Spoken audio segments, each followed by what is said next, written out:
session. It'll be about a 10-minute executive session at some point, probably this afternoon. So without further ado, and I'm told there's no emergency business. Any other adjustments, Mr. Mokryski? No. Okay. So now we'll move on to public comment. We do have a large number of people signed up for public comment, so I'll call on Webb Sussman first so you can come up to the microphone.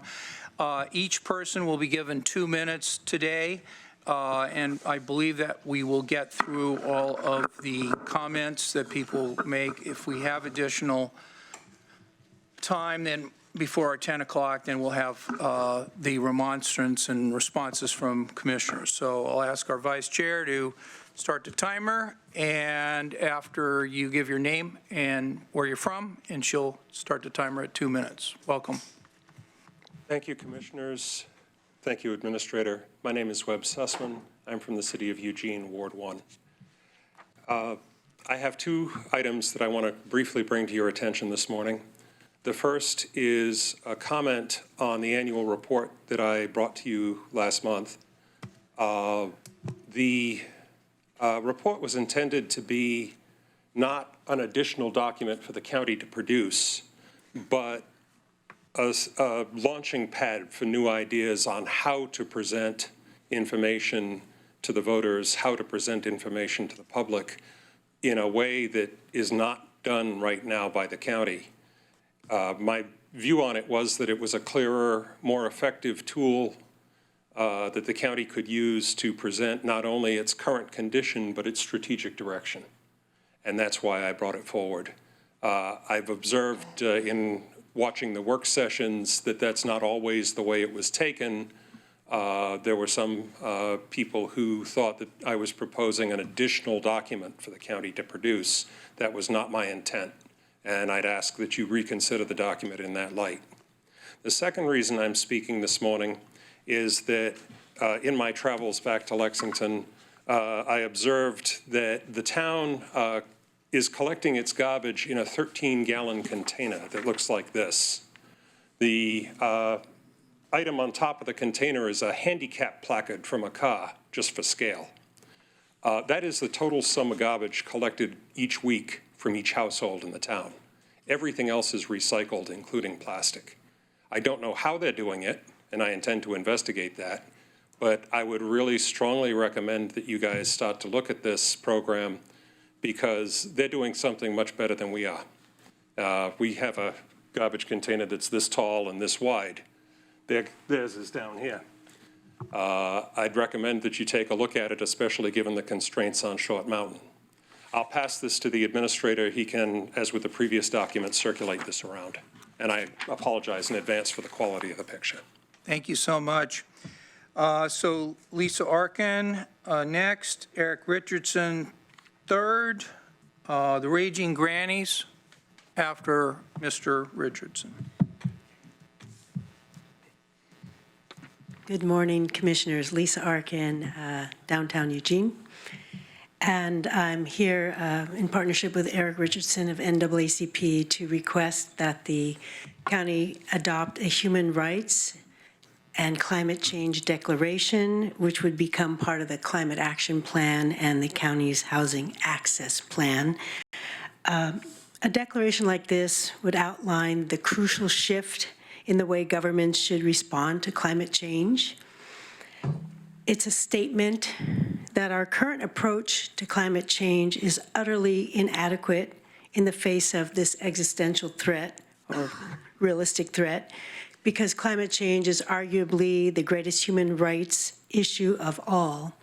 And every government, including our own here in the county, should question the current market-based framework of priorities that have created unsustainable structural unfairness in the current patterns of vulnerability to climate change. We need human rights and the values associated with that to form the foundation of a climate action policy that is fair and equitable to all. So a declaration that the county could adopt should acknowledge overtly the stewardship role of human beings in the protection of the rights of nature and call upon the enhanced duty of care placed upon current generations to protect future generations. So, for example, such a declaration could say something like this: all human beings have the right to fairness and equity and justice in all climate resilience, adaptation, and mitigation measures and efforts.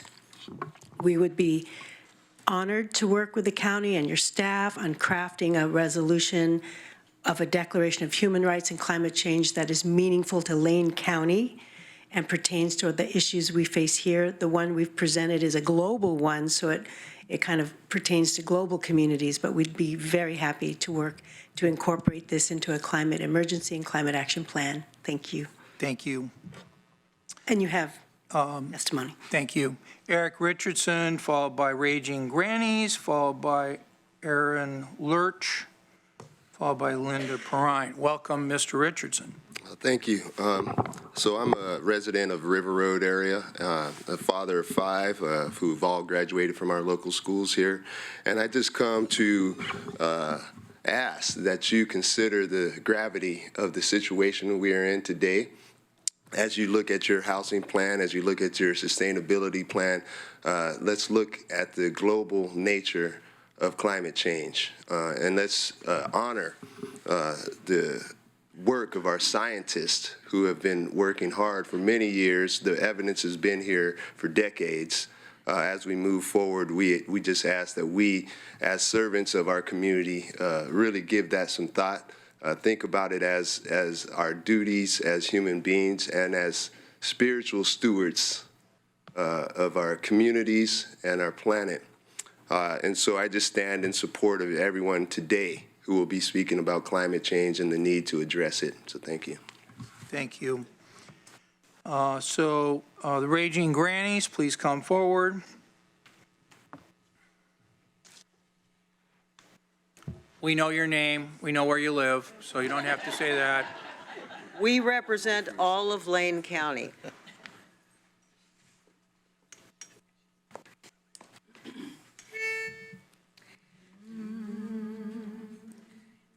This land is your land. This land is my land. Wait! Stop! This is an emergency. This is a climate emergency. When I was young, so much younger than today, I thought the Earth could handle anything that came her way, but now the carbon level's 415. We need a binding plan of action, because that's obscene. Help us face the crisis we have now. Help us make a plan to slow it down. Help reduce emissions in our town. We must take action now. Because the climate's changed in oh so many ways, humans are causing it, there's no need for debate. We need to make some changes to reduce our CO2. Lane County can have a plan. Now it's up to you. Help us face the crisis we have now. Help us make a plan to slow it down. Help reduce emissions in our town. We must take action now. We must take action now. Thank you so much. Aaron Lurch, Linda Perrine, Michael Kerrigan. My name is Aaron Lurch. I live on a farm in Jay Bozovich's ward. I'm also an organizer with the Eugene Hub of the Sunrise Movement. A few weeks ago, we sent you all an invitation to a forum on climate justice. In response, Jay Bozovich, among other things, sent us a link to an article that attempts to posit Milankovitch cycles, cyclical shifts in the Earth's movement in relation to the sun, as proof that human-caused climate change is a hoax. Ironically, he ended the email by saying he hoped we were trained in critical thinking. Predictable, stable climate cycles are not what we are talking about when we stress the urgency of climate change. What we are talking about is a possible qualitative change of the Earth's climate system. The science is complicated, but that is no excuse to not understand that what we are facing is an emergency. Our lives are on the line. Our livelihoods are on the line. Which side will each of you choose to stand on? Okay, Linda Perrine, Michael Kerrigan, David Babcock.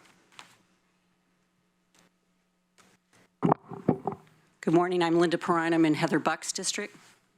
Good morning, I'm David Babcock. I'm in Bozovich District. Good morning, I'm Carson Schmidl, I'm in Commissioner Sorensen's district. Good morning, I'm Betsy Hitz, I'm in Sorensen's district. Good morning, my name is Sean Bowles. I'm in Pete Sorensen's district. I'm Michael Kerrigan, I'm in Pete Sorensen's district. 350 Eugene declares the current state of global greenhouse gas emissions, along with the lack of sufficient action worldwide, to have reached a climate emergency. Addressing the climate emergency requires a very rapid transition to carbon-free sources of energy from current fossil fuel use. With no comprehensive state of Oregon plan in place for greenhouse gas emission reductions, it is imperative that individual Oregon cities and counties define their own targets for carbon reduction in support of the IPCC 2018 report calling for limiting warming below 1.5 degrees Celsius. Meeting all energy needs, including transportation, heating, and cooling, and electricity with 100% renewable energy, not to include nuclear generation by 2050. 100% renewable electricity sourced and supplied by local electric utilities by 2030. For resiliency reasons, electricity sources should emphasize in-jurisdiction energy generation, such as rooftop and community solar, and be diversified among renewable energy sources, thereby decreasing dependence on hydropower by 2050. 50% reduction in carbon dioxide emissions produced by natural gas use by 2030 and 100% by 2050.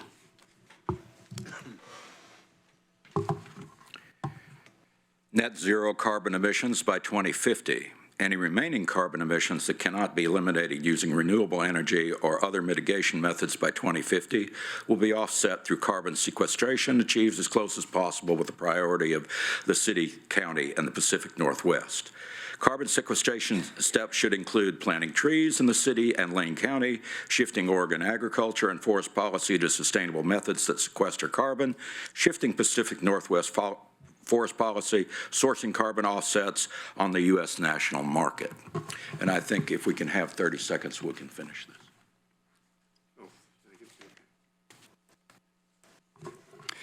Lane County should do everything in its power to shift forestry and farming to prioritize carbon sequestration and regenerative organic methods. Inside the county now, we are in an emergency. So everyone in support of this resolution, please stand with us this morning. Thank you very, very much. Thank you. Pam Driscoll, followed by Ernie Nemi.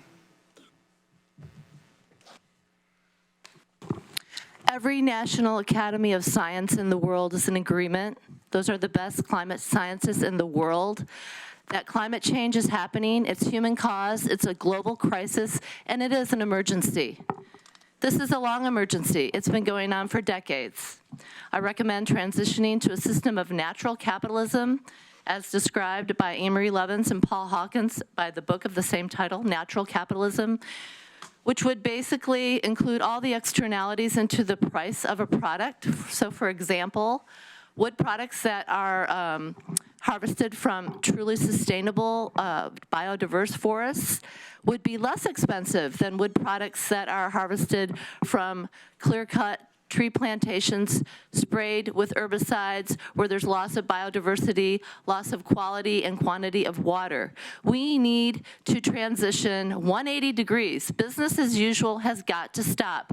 I don't know if you listened to Greta Thunberg, but I sure did. The youth rose up Friday, the climate strike. Did you see that? All those thousands of people outside this door? You need to do your job. We need to work together. We need to find common ground. Pat Farr and Jay Bozovich, I know you guys take money from the timber industry. I would love for you to make a declaration that you will not take money from these extractive industries unless they're on board with this plan. We are in emergency. All life depends on it. Do the right thing. Be the right legislator and leader, or get out of the way. Okay, Christina Knittel, hope I pronounced your right name after Ernie Nemi. Thank you very much. My name is Ernie Nemi. I live in the Lost Creek area near Dexter, and I am president of Natural Resource Economics, a consulting firm here in Eugene. I'm here today to talk to you about the process you use as you revisit your decision to withdraw funding for the Association of ONC Counties. Specifically, I'm here to let you know that the Oregon Forest Resources Institute, which is a timber organization, has just released a brand new report on the economics of the timber industry. That report is deeply flawed, and as you receive information from that, I hope that you will totally reject that, not incorporate that in any of your decision-making. Let me give you two illustrations. One is that the report absolutely does not include any description whatsoever of the negative effects that the timber industry has on the economy of this county and of Oregon. So if you use that information, you will be subject to criticism for being biased and incomplete. Furthermore, looking down into the process that they used to develop this report, they used a model called the economic base model. The last time that the timber industry used this model, they came up with results that concluded that adding a night shift at a plywood plant with 34 workers would be more important to the economy of Oregon than adding a brand new Intel plant with 1,000 workers in Washington County. This current report is not quite that ridiculous, but almost. So if you use their information, you also will be subject to criticism for using ridiculous information. So I hope that you will reject this information and that you will use sound, solid economic information as you make your decisions. Thank you. Okay, so Krista, I'm sorry, I didn't pronounce your name right. It's Knittel, but it's Knittel, okay, I'm used to it. And after Ms. Knittel, Sean Bowles. I'm Krista Knittel, and I live in Springfield. And I, too, have a lot of fear and anger and grief about what's happening in the world as our system is cracking up. Yet I know that we're entering an age of ecology, and we've had academics and all kinds of bright people telling us that this is the next step in human evolution. And we're here, and the kids are showing us that. And yet the forces of industry that are powered by greed and protection for the rich just don't want to let go. But people are rising up all over the world, and it's obvious that we need to evolve as a human species and let all the other species continue their evolution too. And so we know what to do. We know there's regenerative agriculture and forestry, and hemp is an alternative to plastic, and rights of nature, and all these things happening right here in our county. So we're leading. And I encourage you as our leaders to just embrace this new era that we're going into with, a strong declaration that we can get past this emergency. And I want to point out this professor in England whose name is Jem Bendell, and he talks about deep adaptation, that we've already wasted too much time continuing business as usual, and that we've passed tipping points, and there are going to be lots of shocks in our system. And we are now in a place of deep adaptation. So declaring emergency is one way to soften all of the crises that are coming our way. Thanks. Okay. Sean Bowles, followed by Lon Otterby.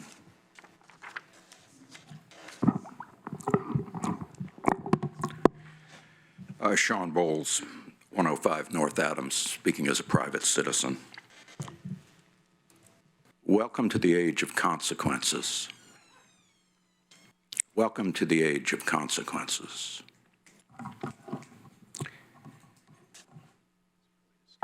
You know, I had hoped over the last 8 years that the legislature might have dealt rationally with the issue of climate change.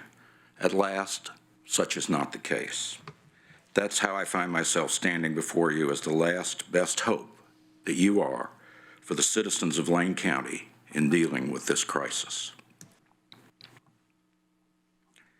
As county elected officials, you can do one thing immediately that would be quite useful. That's price the environment in terms of the eco services it provides. Do this in all development decisions. This is a difficult thing to do. It's hard. It requires bravery. Unfortunately for all of us, and particularly for you, you have been chosen. You have the burden of these decisions. And while it is difficult to ascertain the depth of that burden, we require that you act upon it. You have the burden of leadership. You must act now. We will help you. Okay, Lon Otterby, followed by Pamela Kraus, followed by Chris McAllister.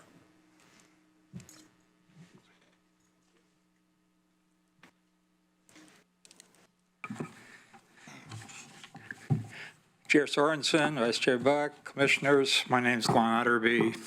I live up on the Mohawk River Valley, just past Shotgun Park. I hope a recent email to you with information on the Blue Mountain Park was helpful and interesting. There's some great possibilities with that park. I was pleasantly surprised in my visit there. There are some interesting questions that we face when we deal with our forests here in Lane County.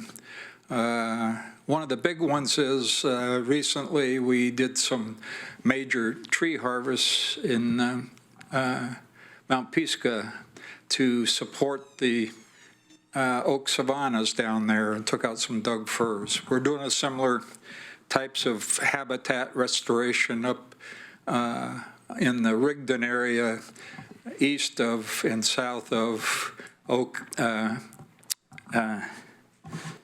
Ridge, where we're restoring with a collaborative group almost 104,000 acres of land. So I've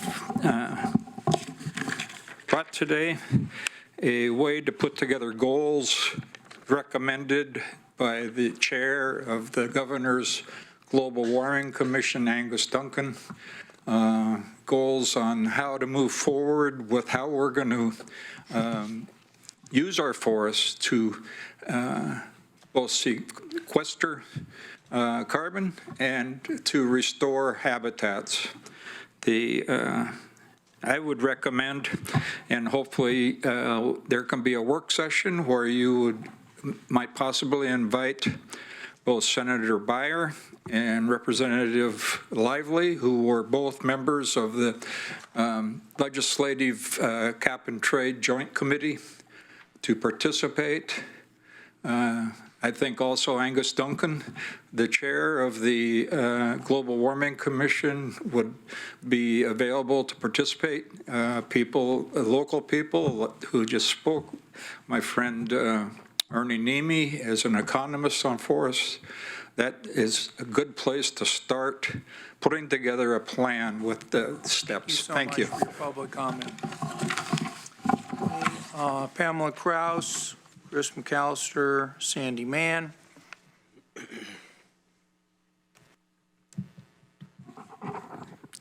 Good morning. I am Pamela Kraus, and I live in Springfield.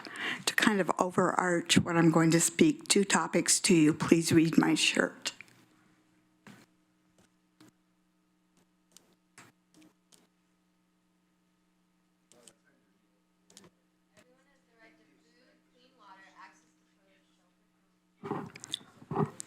I want to address two issues that impact everybody here, and I'm speaking particularly about me and people I know, especially unhoused in Eugene area. I want to talk about our traffic issues. Pedestrians are not being given a right-of-way, even at corners, even at crosswalks. I have taken to whipping this out. Yesterday on Pioneer Parkway, I was crossing to catch a bus. I'm walking slowly because I'm injured. One car almost hit me. They finally stopped. The guy in the next lane wasn't stopping. I pulled this out. He stopped suddenly and yelled at me to hurry up. The other issue is bathrooms. Please help the city of Eugene. They can't seem to keep the bathrooms functioning. Every time I have tried to use the Park Blocks bathroom in the last month, it has been out of order.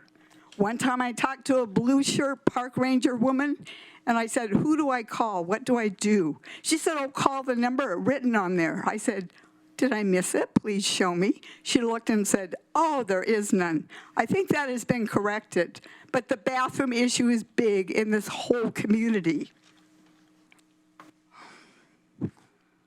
That's it for today. Please regard everybody's needs equally and kindly. Thank you. Thank you. Chris McAllister, followed by Sandy Mann, followed by Dave Piccioni, followed by Wayne Martin. Mrs. and Mr. Commissioner, my name is Chris McAllister, and I'm from Springfield. I wanted to speak to the emergency that we've discussed in the past weeks about homelessness. In the upcoming months, thousands of people such as myself will be losing our federal health care due to actions by our disability determination here in Oregon. That said, we who have been housed will have less access to medical care and respite. Having been a person on the front lines trying to help those who are not currently being helped in our social network, we have a lot of gaps right now. And I would like to ask that we make this declaration of emergency beyond symbolic. I'd like to ask the commissioners request a work session to help sort out the care and needs of those who are the most vulnerable, not those who can be helped the most, but the most vulnerable. Those are who will be the ones who die. Like the young man who I had the honor to work with, who passed away at the age of 34, drowning in his camp this last month. We have people who are dying now, and it's not even cold yet. We have people who need your help now. We have hospitals discharging people to the street because our hospitals are not there to house homeless. They are being discharged to the street and are worse now than they were when they were in the hospital, and we don't have an answer. Incontinence is one of the reasons why some people are not allowed in our crisis beds. If you pee in the bed, you can't stay here. What happens when you have PTSD? People are raped in the street. People are mugged in the street. People are kicked around by people who say you don't belong here. We need action now. We need action inside of our rural communities. There are not many options for people who are desperate and need help. We had people stuck in our community who, in the snow last year, who were only here to get surgery, and they couldn't get back home because of the snow. We have more than just a drug problem. We have a community and resource problem. Use ONC dollars that we currently get to build homes. Use public safety dollars to help finance things. Let's get 40 Conestogas in every one of your districts for the people who have no shelter options. Your people need you. Thank you. Thank you. Sandy Mann.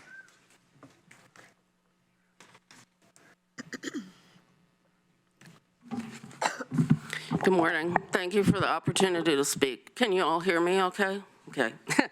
I'm from Sandy Mann. I'm from Eugene, Oregon. I'm running for Lane County Commissioner, District 3. I'm a proud member of DSA, though I'm not here to speak for them.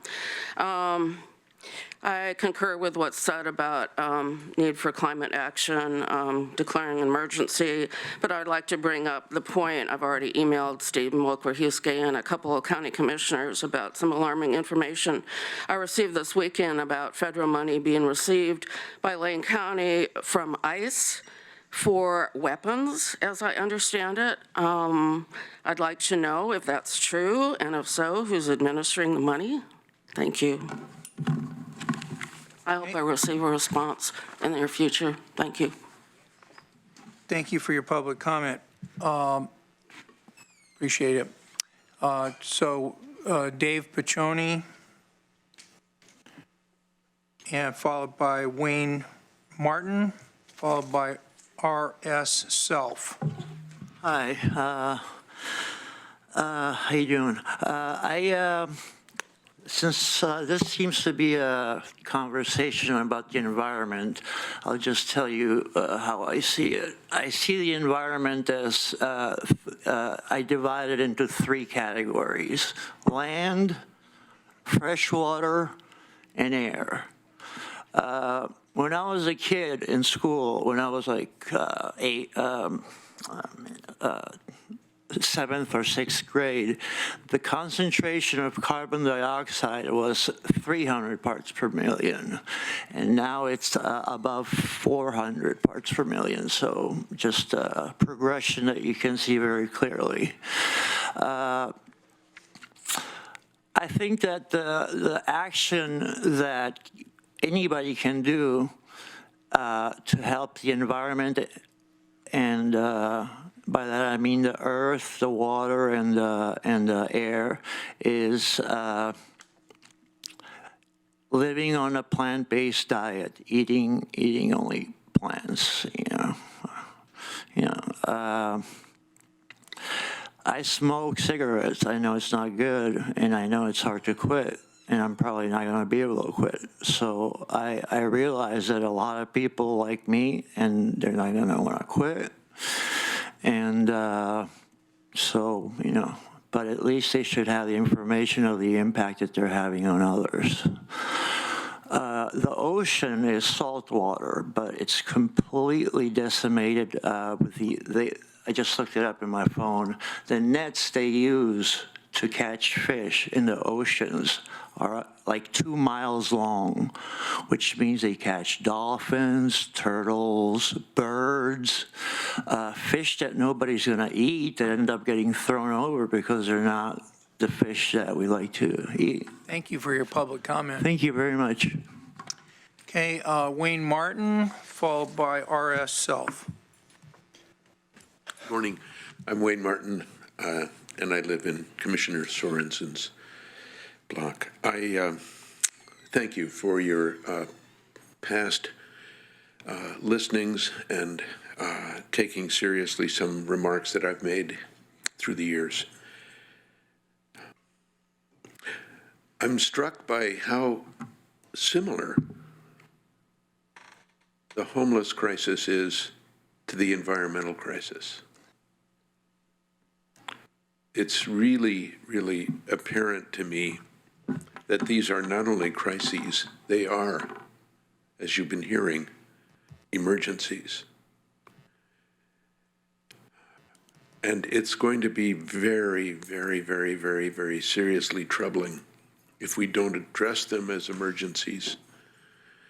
And if you don't follow your consciences and meet as often as you can to discuss and to reason with the emergencies that these two issues parallel in giving you.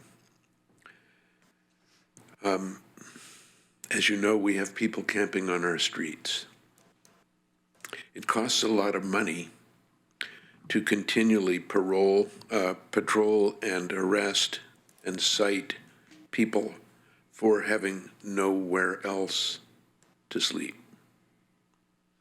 Wouldn't it be cost-saving for the county, and I dare say the city, to allow small camps on property that is appropriate and to pay the people who are running those camps, of maybe 10 or 12 people, to pay them an honest wage to direct and run those camps, subject to the rules that you would make? We have tent platforms stored here, and I can make those available from Nightingale. And we just urge you to consider that if unhoused people are not allowed access to their basic needs, there's not much difference between them and any other feral creature. Thank you so much for your public comment. Thank you.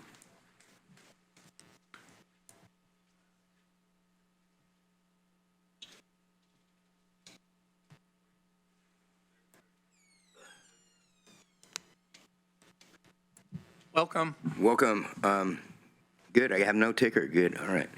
I'm Richard Give your- Self, and I'm just, Yeah, just tell us who you are and where you live, and we will be I happy live to give you 2 downtown, minutes. and I'm Richard Self, RS Self, and I'm here to talk about the, well, somewhere along the line, I saw that you guys were going to address affordable housing along the way here at some point, so I just wanted to make sure in that light that you're addressing it as income-based affordable housing.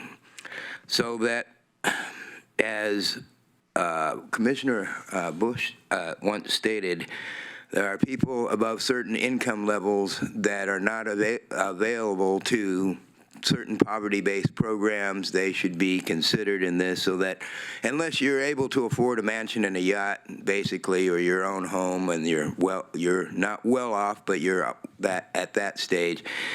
Otherwise, nobody should be paying, if you're paying rent, nobody should be paying more than 30% of their income in rent. I would suggest that below 60% of AMI. Part of your homeless declaration would have more teeth if it declared being unhoused a healthcare crisis. This would make quite a difference and bolster this declaration. I put that to you again. Also, as you're considering affordable housing and your 10 steps of the TAC, homeless prevention should be something that's considered, and money is designated for implementation of the TAC should be considered as part of homeless prevention for those folks who are just housed but on the precipice. Portland State University, real quick, did a study. 108,000 people up there in the 3 different counties surrounding are on the edge. That's going to cost up to maybe $17 billion with a B to fix properly. Think about that.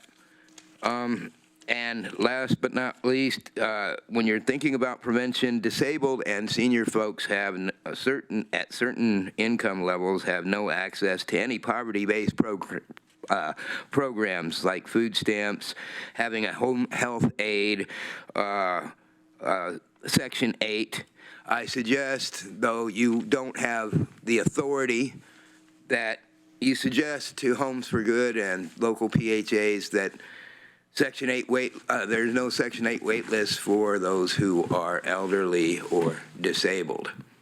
Thank you for your time and consideration, and thank you for this public comment. Thank you. Is there anyone else that's not signed up for public comment that wishes to make 2 minutes of public comment? Please come forward and give us your name, and I'll write it on the list here.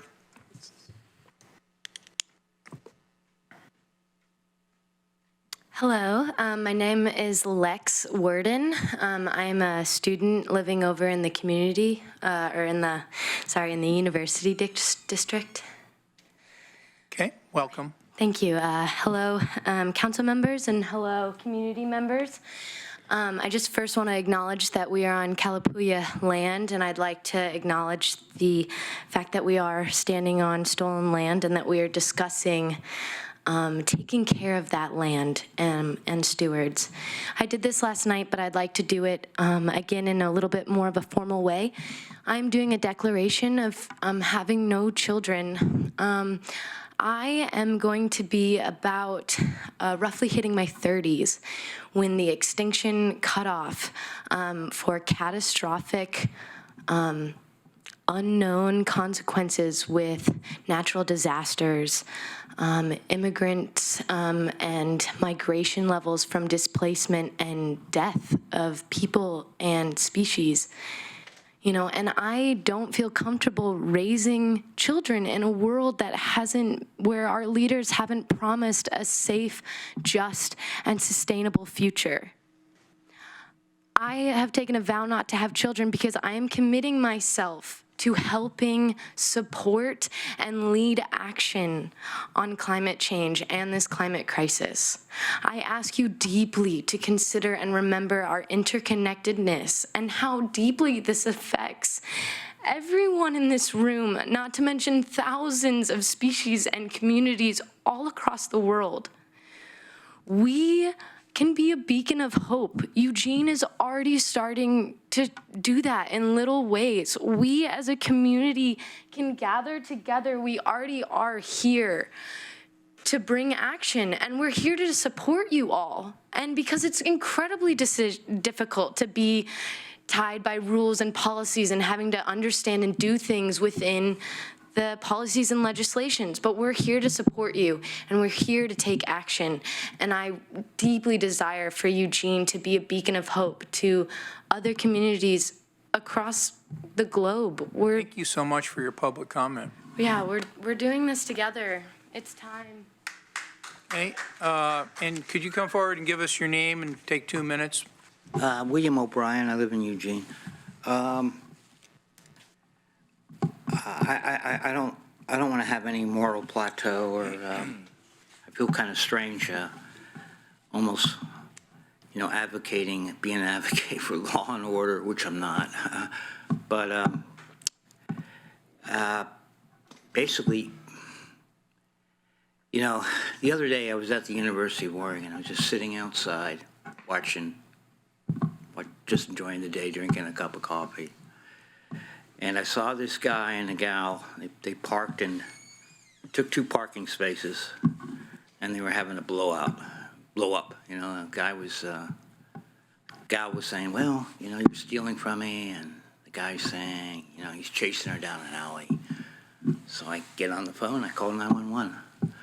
And, I didn't know what to make of it. After the incident happened, it kind of occurred to me that they're selling some kind of drug, like heroin, meth, whatever. So I'm there for 20 minutes. I'm talking to the dispatcher, 911. Then I'm calling. Then they said, we'll try to come over, but we're really busy. We don't have enough people, to cover all this, because there's so many incidents of people freaking out or going crazy or going ballistic. And so I'm just trying to enjoy the day while I'm talking. And then I decide, well, that's 911 didn't work, so I'll call the 541 number.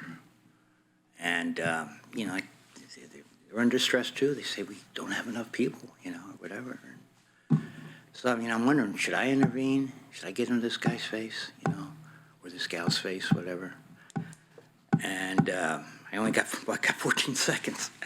But, I then called the University of Oregon and said, well, they may be selling meth in the student union, And they said, well, we can't do this, whatever. And then the patrol car comes by on the hour or whatever.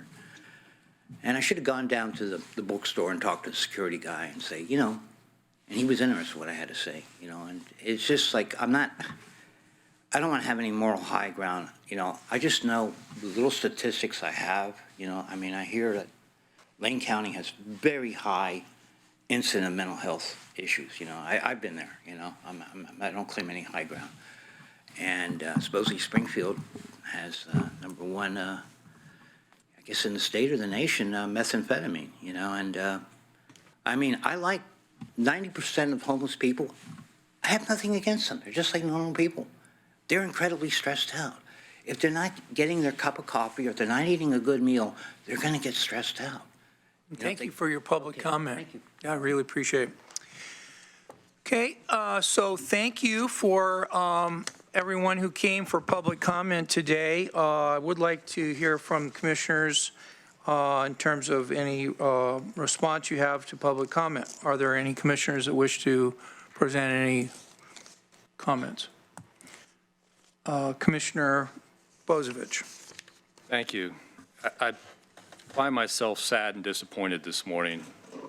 I'm sad for our youth that they'll stand at a public microphone and lie about something that's public record and put words in my mouth. And for anyone that wants to see the email exchange, I'll gladly provide it to them. I'm sad that in part of the response, and one of the things I expressed was the dangers of confirmation bias, that our youth write back and say, we do not believe that it is important to avoid confirmation bias.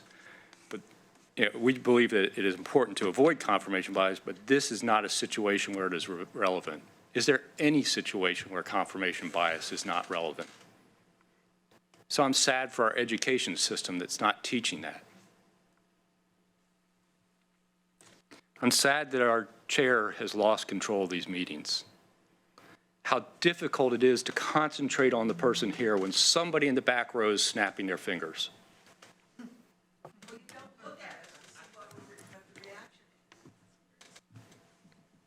I'm concentrating on the person that took their time to come down and give us 3 minutes of testimony. Try and take notes, but there is a board rule about applause and public demonstration that it seems our current chair doesn't want to enforce. So if I'm distracted from whoever's speaking, our chair is part of that problem. But what I really want to talk about today was not any of that. What really makes me sad is our current response to crime in this county. We had a little bit of testimony there from Mr. O'Brien, but I'm not putting words in your mouth. You are talking about response to crime, the fact that you didn't get a response to a 911 call. Yep. And we also... Let's just let the commissioner finish here. Yeah. But I had several experiences over the last couple of weeks where I had constituents call me about a lack of response. One in particular was sad to me because it was an elderly woman who called me scared to death at the time, who had somebody on their property that was threatening her, but could not get a deputy's response because they hadn't actually attacked her yet. The person on their property trespassing and threatening their life wasn't enough to get a deputy there for an 80-year-old woman who's disabled. That's sad. We need to start taking seriously changing how we're funding our rural patrol in this county. And we need to concentrate on that some and make it somewhat of a priority, because it is a real issue for a lot of people. And I can't tell you how much I've heard that over and over again. And those kind of stories aren't going to help travel Lane County. They're not going to help us have an economy that can afford to address the homeless issues. We need to take seriously that issue of at least having a response to criminal acts. Thank you. Okay. Any other commissioners want to make any remonstrance? Commissioner Buck? The dominant theme this morning was obviously climate action and what we can do here at the board level for the county to make some change.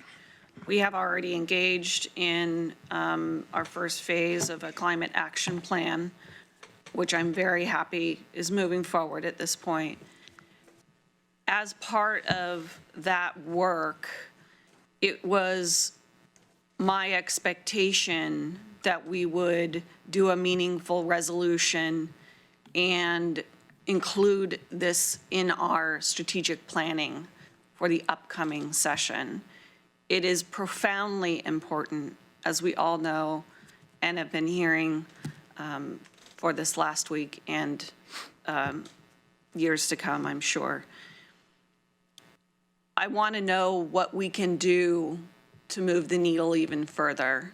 And I know our work here at Lane County has just begun, but I know that it will be a long-term goal to move the needle here at the county, to do our part in finding solutions to our climate needs.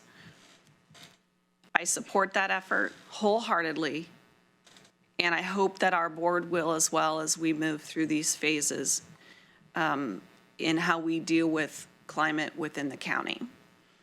And so I will ask later on in the meeting when it comes to agenda setting, or not agenda setting, but a work session, how we could move forward with a meaningful resolution that matches our internal goals that we've already stated towards our climate action plan.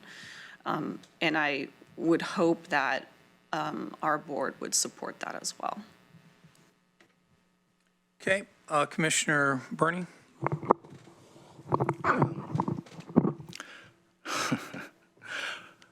I don't want to say it. 45 years ago, when I got my bachelor's degree in economics, it was about using economic tools in a limits to growth environment when we were having our first energy crisis because of an embargo of oil, using those tools to demonstrate policies that we ought to move forward with.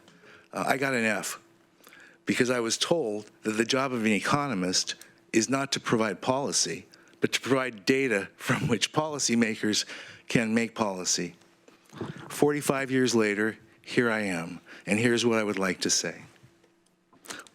One, we absolutely are all in this together.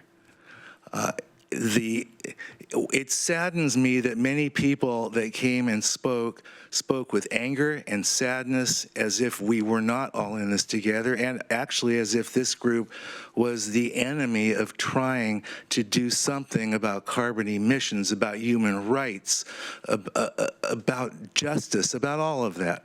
And I want to let you know that we recently had an election. And since that election, this board as a group has changed. And since that election, this body has embraced developing a climate action plan and an implementation and abiding by the United Nations principles that relate to inclusivity and relate to transparency and relate to actionable items and moving forward. So we need your help. My request, don't come and help as if we don't want it. We do, number one. Number two, I just want to share that there was a book quite a long time, it kind of relates to this. There was a book a number of years ago that was written called Blessed Unrest. And it saddens me that most of the people that spoke have left. That means we want to talk, but we don't want to listen, and we don't want to have an exchange. And I think we have not only a crisis, I think climate change is a polite way to put it.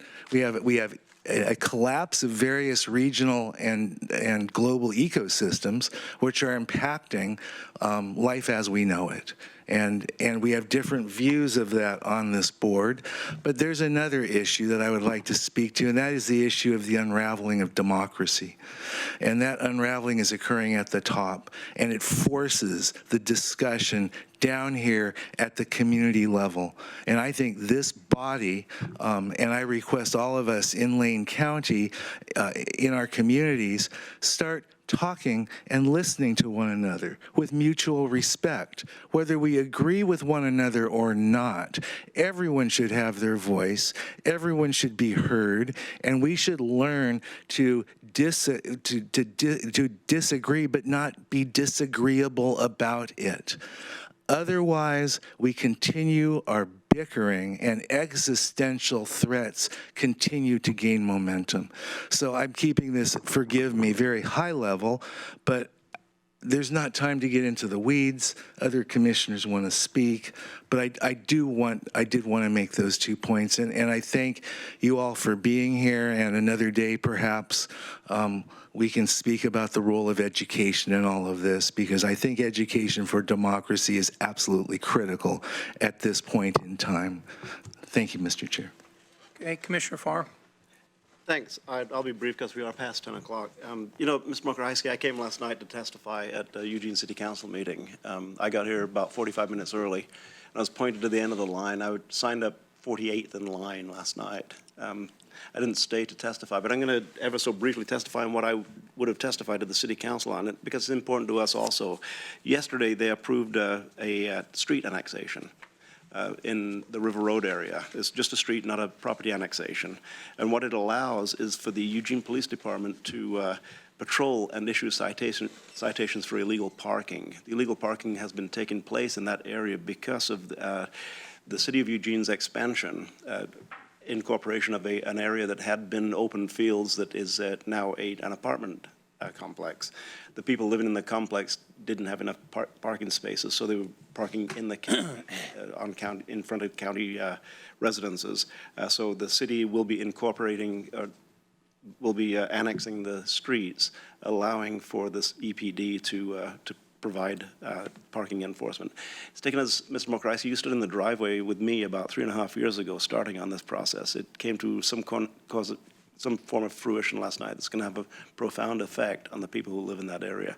So thanks for your effort, and I didn't have a chance to thank the City Council in person yesterday, but thank you, City Council, for the work that you did to make it happen last night. One last thing I will say is that over the course of the last week, I've met in relatively small groups or face-to-face with a number of people who testified today, including Richard Self, who has left, I believe. He met with me in my office, including Wayne Martin, who was in my office. I talked to Chris McAllister almost every single day. And I think, Lon Otterby, you were in a meeting with me last Thursday, a small meeting.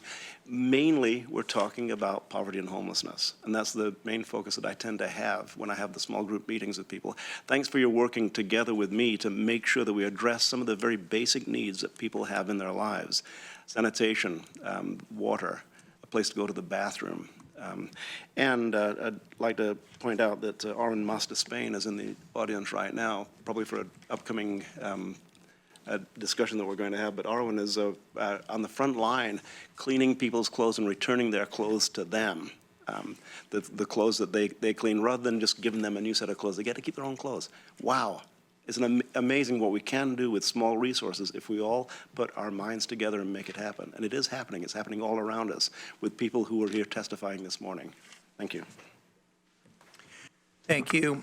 Well, first of all, as always, I want to thank people that have come for public comment and given of their time and the energy it takes to come down here to make public comment. It's really important to our democracy that people be able to come here and give their points of view on matters global, national, statewide, regional, local, whatever, even personal.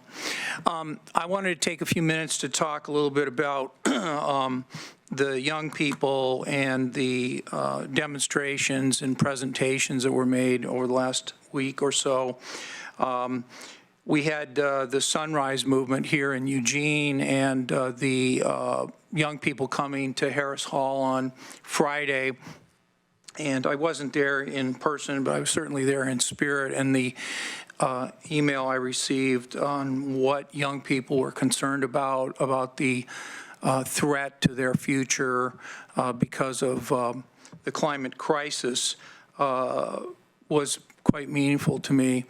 I think anyone who saw the Swedish teenager Greta Thunberg come to the U.S. Congress and testify about the climate crisis, and also to the U.S. Congress in her testimony about the climate crisis was quite inspirational. And it's not just people from far away, it's people right in our own community that are speaking out on the need to do something about the fact that the federal government under President Trump has disavowed the climate agreements that have been made previously. The public commenters this morning talked about how there was no national or state greenhouse gas emission standards, and that we are one of the local governments that have the power to do something about this.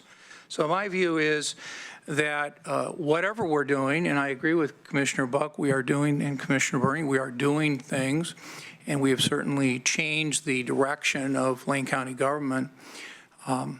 But whatever we're doing is not enough. Whatever we're doing is we're doing some good things, but we need to look in the mirror and we need to listen to these young people who are going to be around a lot longer than some of the leaders that have been elected to lead this, at least in the democracies of the world.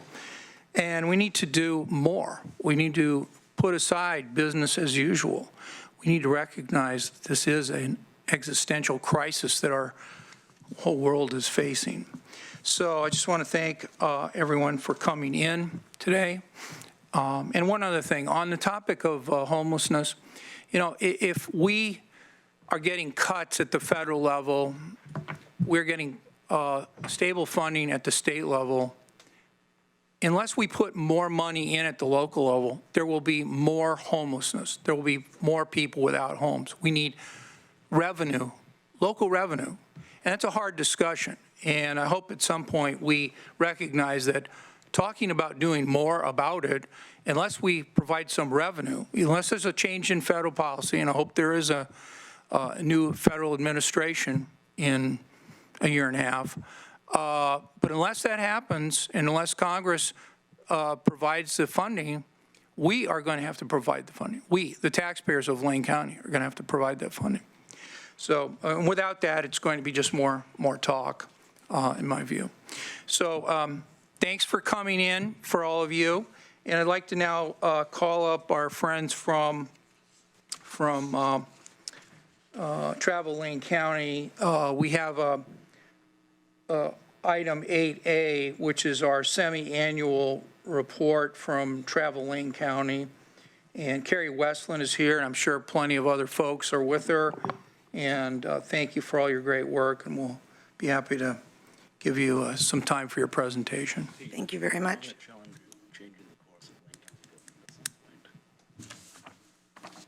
Okay, Commissioner Farr wanted to say something, so, okay, go ahead. Me? Yeah, Okay. yeah, you Well, go thank you ahead. very much for the opportunity to be here to present our annual report this morning. I do have a crowd with me. I want to quickly introduce them. I've got a series of staff over here. Denise Ray is our Vice President of Finance and Operations. Emily Forche is our Vice President of Integrated Marketing. Natalie Inoue is our Vice President of Tourism Marketing. Our board chair is here, J.B. Carney. Past chair, Robert Kanega. We've got Mike Drennan here, a longtime board member. I know Julie Johns is watching in Cottage Grove, so I want to acknowledge her. I saw Vonnie Mickelson arrive from the Springfield Chamber and Richard Boyles from Merite Hotel Management. So thanks to all of them for coming and participating in this morning's brief overview. I've got just a couple of comments. You've received a written report from us, so it's in your packet. We did spend some time over this past year with our staff team talking about how to articulate the broader benefits that we bring to the community. You know, our primary focus is economic development. We live and breathe to bring visitors in and their dollars, but the work that we do, and part of its meaning to our staff team, is around connecting the people who live here with the great things that there are to see and do here as well, and kind of build a healthier community by having people recognize the great opportunities that are right around them for outdoor recreation, for arts and culture. And that's really important to our team, that we sort of broaden the story, leading with economic development, but also building healthy communities, both economically, but also in a more spiritual kind of way, connected to the place that we live and the quality of life that we share. We're in a very exciting time from one end of the county to the other, and I'm sure you are as aware of that as anyone, but we have a number of projects coming to life. We highlighted just a few in the report document, but it's really a transformative time for Lane County, and our future is going to be comprised of a lot of products that we don't have now in terms of athletic facilities and interpretive facilities, things that make our quality of life better for visitors as well as residents. We saw growth in visitor spending and tourism-related jobs in calendar year 18 for the 9th consecutive year, and we saw growth in room tax in fiscal year 19, which we weren't sure we were going to see because Hayward Field is dark. We knew June was going to be a pretty slow end to the year because we have a lot of track and field business that brings visitor spending into the community each year, but we actually ended up a little bit ahead of last year, so that's another new record for overall accommodation spending and room tax collections. We're looking forward to a super busy year in 2020. We have close to 640 small and medium-sized businesses and organizations throughout Lane County that pay in and match the investment that you make. They're members of Travel Lane County. They're leveraging that room tax, and they're part of our cooperative marketing program. And the dollars that visitors spend coming in benefit those businesses, but they benefit the community more broadly. And we are the beneficiary of some research each year that's done by Dean Running and Associates, and we have some breakouts in how visitor dollars spread throughout the economy between transportation, arts, entertainment, and recreation, food and beverage, which is not only restaurants, but packaged food stores as well as all those tasting rooms, accommodations, and retail sales. So those dollars spread widely as they come in. You know our story. We receive a portion of the transient room tax, 2.1 points, from you as a grant to invest in growing the visitor economy and those TRT collections for all of the recipients of transient room tax at the county and city level. And the reality is that Travel Lane County was really founded as a transient room tax investment tool. And your predecessors here at Lane County worked with the cities at Eugene and Springfield, as well as industry, to recraft our bylaws in the mid-1990s. And you serve on our board along with other local governments and private industry leaders to oversee the work that we do. In fact, you have two seats on our board, one from the county commissioners, one from the fair board, and then the University of Oregon has 2 seats on our board, and each of the metro cities. In the board of 30, we have pretty strong government representation, both in voting seats and ex officio. Moving into some of our program results, we drove solid growth in visits to our web platform, which is a pretty significant investment in positioning the reputation of all of Lane County as a visitor destination for our 3 target markets of leisure visitors, conventions, and sporting events. And this is in an environment where we're seeing declines in a lot of destination marketing websites because the large platforms like Google and Amazon and TripAdvisor are really taking up as much market share as they can. So we're really proud of the work that our staff team did. We actually invest in human capacity to refresh content and build breadth of content across our web platforms, and it's really, really helped us stay ahead of the curve. This slide says a couple of important things. The big pie chart shows a pretty significant amount of our web traffic coming in from organic search, and that's really on the back of that investment in contact development. The smaller pie chart shows how important mobile phones are. So fully 61% of the people coming into our website are coming in from their telephone, whether they're at home, they're at work, shopping for their next vacation, or they're in an airport, or who knows where they are.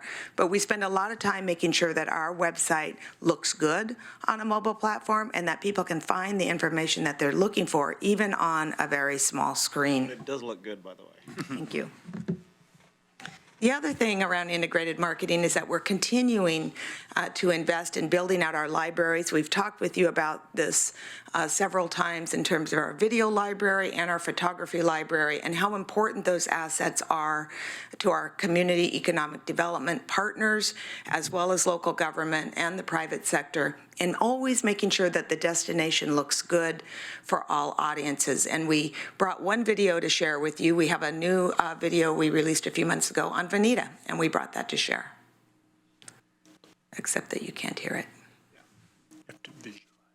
That's unfortunate. It's beautiful, though. It's available on our website, so people viewing online can get to it easily if they go to EugeneCascadesCoast.org. The Veneta Chamber, Fern Ridge Chamber, is using the site, and it's been really well received. And we've been rolling these community videos out over the last several years. So really each community in Lane County has content that's relevant for its audiences and helps to bring to life the many things that are available at the community level. And as you know, our cities in Lane County, we're just really blessed because they are so distinct from one another. They each have highlight attributes that are different from the other communities. And so it's a big job to bring all of that content to life in a way that helps visitors plan out their stays and know where all they want to go throughout the county as they're coming in for a visit. I think we should just go ahead and move on, Andy, since we can't hear it. On the tourism marketing side, which really sets the tone, the brand tone for the destination for all of our audiences, we are spending more and more on digital advertising placements and driving impressions as well as direct connections, but we're continuing to invest in print advertising as well across regional publications. And those 22 million, almost 22 million impressions that we receive through print advertising are really an important beginning to bringing the destination to mind for prospective visitors. And we're doing a better and better job at being able to track the digital advertising, to watch people kind of flow through that pathway to purchase. And in some cases, we can even tie a specific ad placement to the number of hotel reservations that were made in the county. Our work in pitching publications based on their planned editorial calendars, as well as hosting media. We bring a lot of media into Lane County on an annual basis. They might be on assignment for a given publication. Really extends our marketing reach. You can see 783 million impressions on earned media articles, which means we didn't pay cash for that space in a publication, whether it's broadcast or print. We simply helped give some inputs into the content, and a writer or a producer came in and generated that article.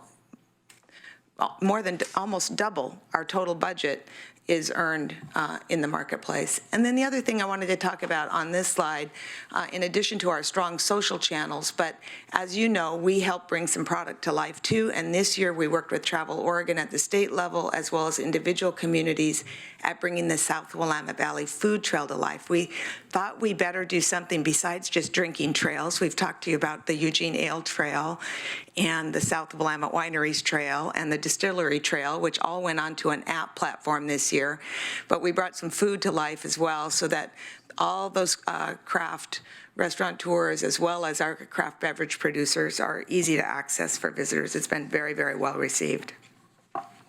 On the convention side, we helped in the booking of 39 pieces of business, saw our social media connections go up as well as website sessions. We have microsites that are specifically oriented towards meeting planners and convention planners, and we're super excited about the success of the Eugene Airport in securing that direct service to Chicago. We've done some things out of the convention marketing program in Chicago. We've gone into the city, we've met with planners, we've hosted some functions there, gone into some trade shows, and we've done some very targeted advertising in Chicago with great response. It's a huge nucleus of meeting planners in the country based in Chicago, so that service is really, really important for us. On the sports side, we helped generate 38 bookings. As you know, we have the Olympic team trials coming back this next year, and that came in during the program year. And we've been really, really busy looking at the future of what's going to happen around not only Hayward Field, which will open in April, but the Civic Park and some of these other sports complexes that you saw represented on an earlier slide. We know next summer is going to be really, really busy.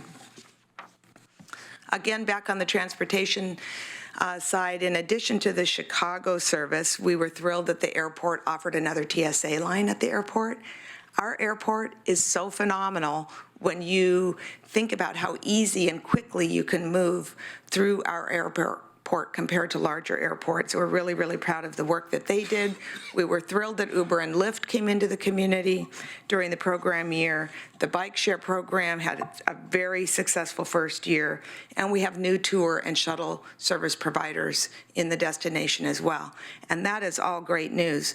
Up next, and maybe a little bit aligned with some of the conversation that you were having earlier, we're participating in a statewide look at intermodal connectivity, and we're looking for ways to help visitors move through the state on public transportation and make smooth connections.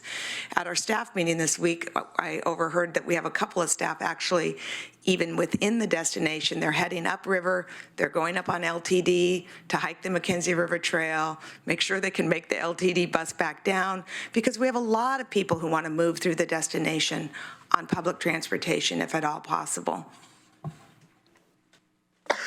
And then we had some great awards and highlights over the year. We hosted the Governor's Tourism Conference in April, maybe the last time we'll be able to host that statewide conference unless we see some conference-based expansion here. They've really outgrown us, but one of the highlights for us at this year's conference was Meg Trendler on our team, who's been on our team for a long time and leads our international sales efforts, being awarded the Oregon International Sales and Travel Award from Travel Oregon. You've heard from Andy before, the coffee table book that was created as part of the Dunes Restoration Initiative received a top honor this year as well, and we've just had a number of acknowledgments. We were really thrilled to be able to present Congressman DeFazio with a national award in person here. He was at the Graduate Hotel kind of looking at that new build out there, and we were able to present him with the U.S. Travel Association's Distinguished Travel Champion Award here on camera with local media. That was really great. Also in your report, you have complete lists of our board, our Sports Commission Advisory Board, and our staff team. And I'm happy to take any questions you have. As you know, this is the time of year when we ask for a one-year extension to our grant with Lane County, and so we hope we can respectfully make that request and initiate the processing of a one-year extension. Happy to take any questions that you might have on our report today. Okay, Commissioner Farr? Thank you, Mr. Chair. Carrie, thank you for being here this morning. You know, I think back in the first time I met you with Sue Valco back in 1995. You were fairly new on the job at that point in time, and you had a lot of work in front of you. And I'd like to, my fellow board members who are here today, you guys know how great a CEO we have at Travel Lane County. You have done just a superb job guiding us through the years, and it's remarkable. But it brings me to just one thing that you said.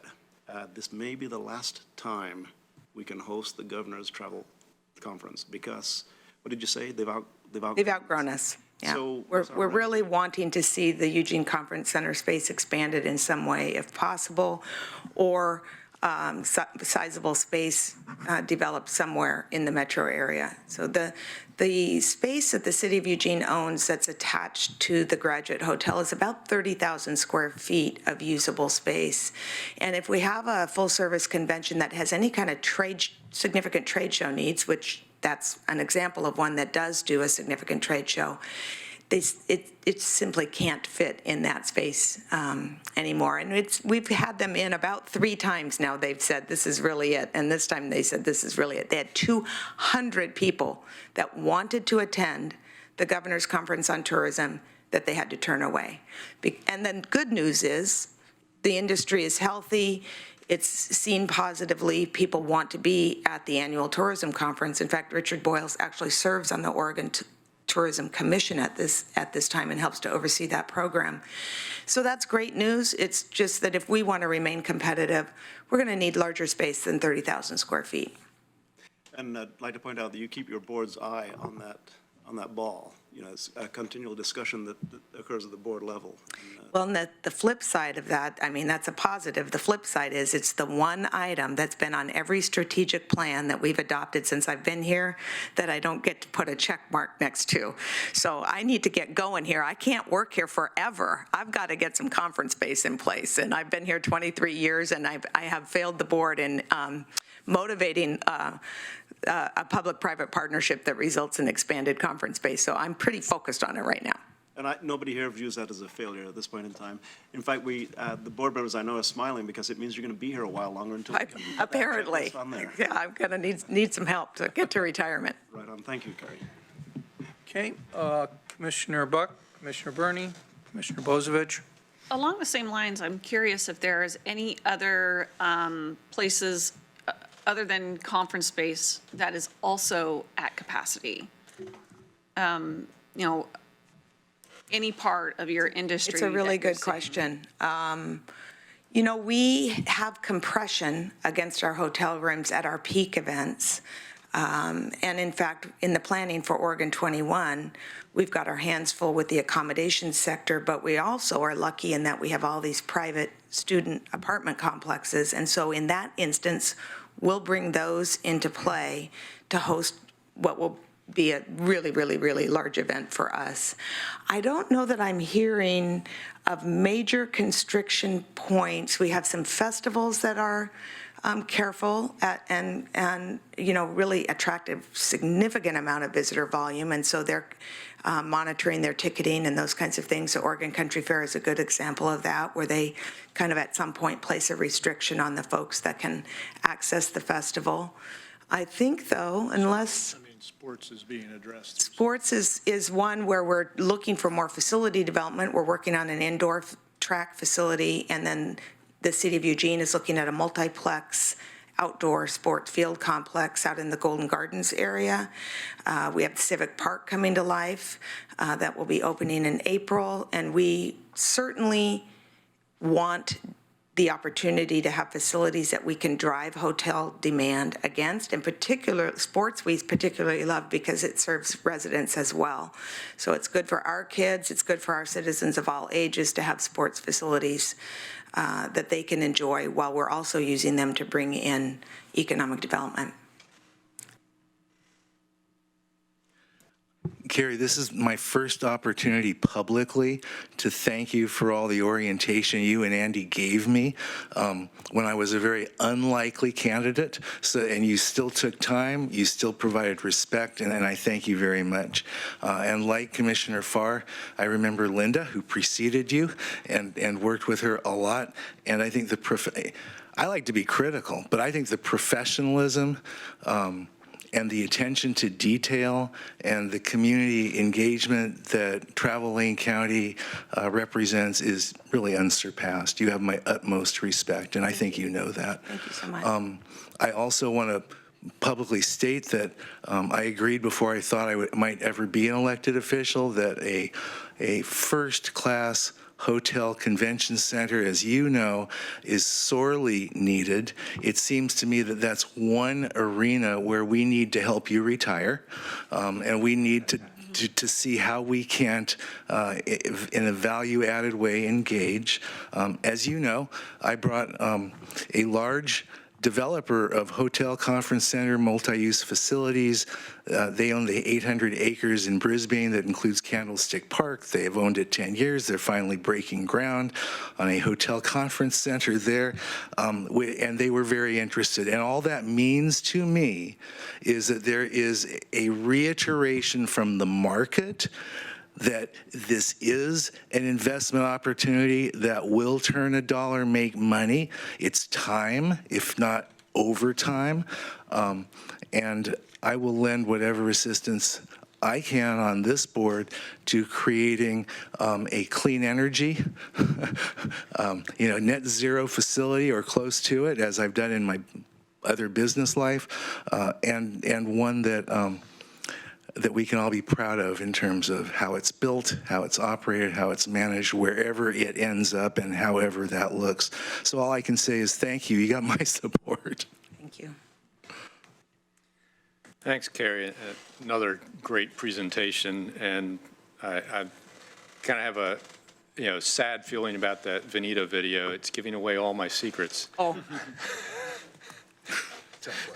All the great places I like to go, and you got them all there front and center on the video. Well, we share that neighborhood, and it is a great part of the county. Yeah, it's such a gem that some people aren't aware of. Between the wineries and Fern Ridge and the cycling, it's like living in a resort all the time. So I have a little bit of sadness there, but I'm a longtime supporter of the convention center expansion. In fact, we had a few meetings a while back when I was chair of the board about trying to get things moving and all. And there was talk of moving into a phase 2 study on convention center properties and all that. Can you kind of bring me up to speed of where that effort is? Well, I can tell you that there's still some focused conversation around how to expand the usability of the Eugene Conference Center, and there's a couple of different pathways that are under discussion, and I'm not right in the middle of those conversations, but I know that they're still active. So I'm kind of waiting to also kind of get an update when the time's appropriate, and I'm not always in the inner circle on some of those public-private conversations, but feeling pretty hopeful. I think there's really a strong interest in seeing something happen. Great. Yeah, I think Mayor Venus at the time expressed the same desire to see if we could get something moving. because it's just so important that we're starting to miss, tourism opportunities because of our limitation in that facility. I know there's also a big desire, particularly from our mayor that's across the river, to look at an indoor track as a facility that would attract a lot of additional room stays, generate transient room tax, et cetera. As you look at those two competing desires, for the community, both of which are going to be capital investments, do you have an idea as a priority? One of the things about strategic plans is you kind of got to prioritize stuff, or you don't get stuff. If you try and do everything, nothing. I want them both, really badly. I know you want them both, but if you had to pick one, which is more important, expanding the convention center or an indoor track? Well, I think that there are some distinct differences between the two projects, and I'm probably a little more familiar with the nuances around the indoor facility because I've been spending a lot of time working with that committee, and we have some feasibility analysis against it that is maybe a little more defined. The indoor track would be a hydraulic bank track, so the track would go flat and accommodate a lot of other kinds of facility uses, other kinds of sporting events, civic gatherings, trade show gatherings, potentially even a small concert venue for Springfield. And as you know, Springfield doesn't have any significant meeting space right now. So a lot of the civic gatherings are actually taking place in the city of Eugene. If you have more than a couple hundred people that you need to bring together, you need to come to this side of the freeway. So I like that the components of the indoor track will also serve Lane County youth across the entire county. We'll be able to host tournaments in that facility, which means that families don't have to travel outside of Lane County to go to all the tournaments that families are needing to travel to now. We simply have, it's almost amazing how little sports facilities for tournament quality sports we have in Lane County and how little indoor space we have. Willamette has a beautiful facility, packed, and they work with us to place tournament business in there, but every time we place a tournament in the existing Willamette facility, we displace resident recreation use while that tournament is going on. And so we've really been feeling some pressure around indoor facilities and then just building out that legacy around Tracktown USA and the fact that we don't have an indoor track. There is no indoor track season. There's no hydraulic bank track anywhere along the West Coast. There are 11 in other parts of the country. And the indoor track along the West Coast that's gotten the most economic gain is the Dempsey Center at the University of Washington in Seattle, which is a flat track in an indoor football training facility, and they're putting 10,000 people a weekend through that facility January through March at invitationals and track-related business, and we should have that here in Tracktown. We want those track meets taking place in our economy in Tracktown USA. So the other differential between conference and the indoor track is that I think we have a lot of private support, disparate community-based private support for the financial private support for the indoor track facility. That doesn't mean I don't think expanding our conference space is critically important, because we know we're walking business, and we know from the work around targeted industry sectors and how we want to position the metro area as a place of innovation, and particularly around those industry sectors that we care about. We need to be able to bring those conferences here. We need to be able to serve the night campus and have the international symposia here that kind of launch those announcements around applied science to the world, and that needs high-quality conference space. So I just refuse to choose. We've got to find a way to get both projects done. Yeah, and that's kind of what I was getting at, was they're really both the top priority. It's hard to separate the two, and we really need to find a way maybe to see if we can get both done before you retire. I promise I'll retire if we get both projects done. That should give everybody some incentive. I don't know. Some of your board might not agree with that, because they'd like to hang on to you even after we get those built. But at least when you eventually hang up your shingle, that you'll have really made a mark. You've already made a mark in this community with your leadership of the organization. It's just, that would be just like the crowning, gem on your crown there. Well, and for the long-term good of the community, We need them. We need those projects. They're going to be good for our communities and our economy into the future, and we need to find a way to get them done, and they're just going to get more expensive. So we probably want to get it done sooner rather than later.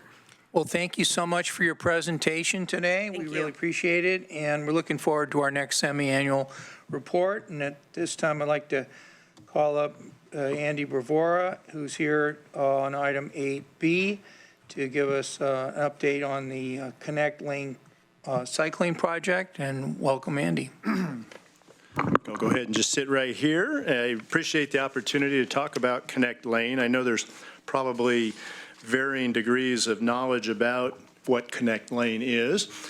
So I'll give you a little bit of background and then launch into more updates on where the project is today and answer any questions you might have.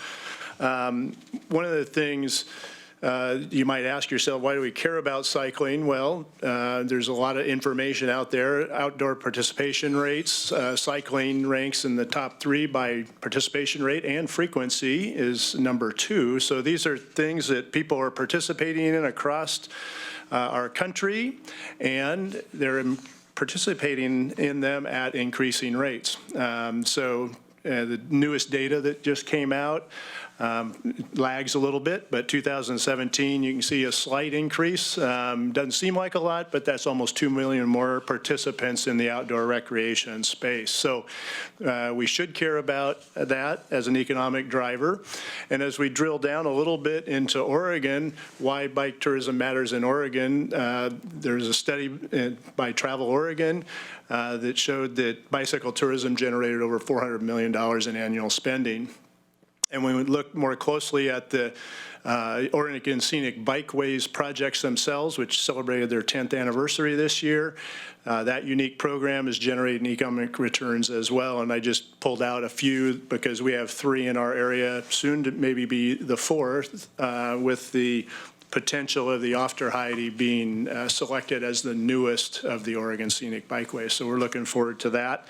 There's also just a lot of other exciting activities around cycling in Oregon that are happening. If you're familiar with the Timber Trail, if you're not, we can get you some information on that, but that's basically the PCT of mountain biking, linking Oregon and Washington, and the Oregon Coast bike route that's being worked on as well to fill those gaps along the Oregon coast, which is a very popular cycling destination. So the economic benefits are big, and they spread throughout the entire economy, as you can see here. What be really cool is if we could kind of move some of that money out of motor fuel, parking, and airfare into some of those other areas. Obviously, people need to get here, but once they're here, maybe they don't have to drive as much, which is a little bit about what Connect Lane is trying to do. So back in 2016, through a Travel Oregon studio grant, we were able to have a facilitated discussion, which was then called the East Lane County Bicycle Tourism Studio Process. I really like Connect Lane a lot better than that name. So that process took a look at all of the communities east of the Coast Range with the vision of how do we connect these communities. We know that people are coming here and cycling. They're going to these destinations. We know that Oak Ridge is the mountain biking capital of the Northwest. They're going there, but how do we get them to go there and then connect to other rural communities in East Lane County? So there were a number of goals that the group established, and I'm not going to go through all those, but I will say it was a robust process. There was a lot of people engaged, and it was a very active group in talking about a vision for how we could connect these communities in Lane County. And that started with a gap analysis. We know we're a good destination for cycling. How can we become a great destination? So what are the gaps that we have? And we looked at it across the different types of cycling activities and then the destination components. And I'll just show you, and this is really hard to read, but this is a mountain biking example. So we went through each of those destination components, talked about them specifically, and looked at how we could enhance them to make that needle move from good to great.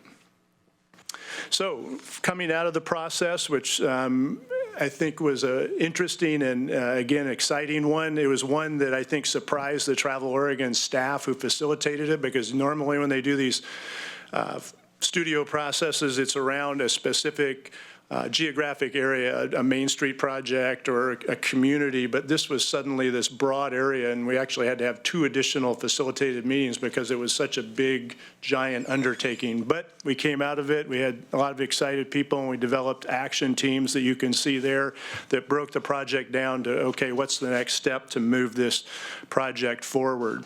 So I want to touch on just a few of the action team status updates. At its core, this project is around developing tools for cyclists to navigate between the communities in East Lane County, and then future, phase 2, go across and connect over to Florence as well. So mapping and route development was huge. So we had a lot of help from folks like Disciples of Dirt, Gears, other people who are operating in the different bicycle and cycling spaces to help us go out and map all the routes. And all that mapping has been done now, and that route development. So we're excited about that, and then we want to take that information and put it into usable tools for people, whether that's online or in printed form, so that people have those tools when they're out in the field. You sometimes don't have cell service, so you have to have other tools to help guide you along the way and inform you about what's out there. So that process is going on. We're developing those maps. One of the exciting things in working with the county in particular as a partner in this is development of story maps. And this is just, again, an online portal where we can plug in information about interesting spots along the way, pull up information on, in this case, bike-friendly businesses, so that as they make their way along the route, they can kind of look at what's on that route, decide whether that's the route for them or not, and what assets they have to interact along the route. So it gives them some good information about the route they're about to ride. One of the things that really has helped us in this arena is Travel Oregon's Bike Friendly Business Program. This is a program where any business in Oregon can become a bike-friendly business. When you do that, and it's not a super high bar, it's a number of kind of choices you can make and investments in your organization or your business to be more bike-friendly. So it could be, secure bike parking. A lot of times when cyclists are going to these different communities, some of these bikes are, $2,000, $3,000, $4,000, $5,000, $6,000 bikes. And so they're not inclined to hook those to a loop outside their hotel room. So it's things like, or is the hotel or lodging facility going to allow that bike to come into the room? Or if they're, especially in the mountain bike arena, do you have a bike wash station so that when you get off the trail, you can clean your bike? Or if you've broken something, do you have the tools to fix it while you're there? So there's a checklist that businesses can invest in and make improvements in to become bike friendly. When they do that, they go onto the Travel Oregon portal so that people that are searching for information on bike-friendly businesses along their routes will know that they're out there. They get the sign for the window to let them know that they're out there. Currently, we have about 100 in the valley and about 6 on the coast. We've been doing some work with our partners at the cities over the last couple of years to get this project or this program more widely known, and Travel Lane County staff will be continuing that in the years ahead. So, looking at the eastern part of the county, from Eugene out to the east, and I'm not going to describe these routes in any detail, but these are the routes that have been kind of identified to connect, say, for example, McKenzie Bridge over to Oak Ridge, and then Oak Ridge over to Cottage Grove, and then back through to Eugene. So we've got those routes mapped out, and the next piece of this project, and then looking at the western part of the county, and there's some gaps here that still need to be filled in, but we're doing that for these whole areas again, east of the Coast Range. So at its core, this is a wayfinding project, and this is where a lot of the effort's been spent over the last couple of years, and sometimes it's ground to a halt, and got a lot of partners to involve in this, because when you think about going from a city to a county road to a state road to a Forest Service road to a BLM facility potentially, there's a lot of different people who have different sign standards. And so we had to come up with a sign that would work for everybody. And the other part of that was, this is a vision that this project can be scalable to the entire state. because we know that cycling is good for the whole state of Oregon. We want to design a system that works not only in Lane County, but in Linn County or Multnomah County or wherever cyclists are going.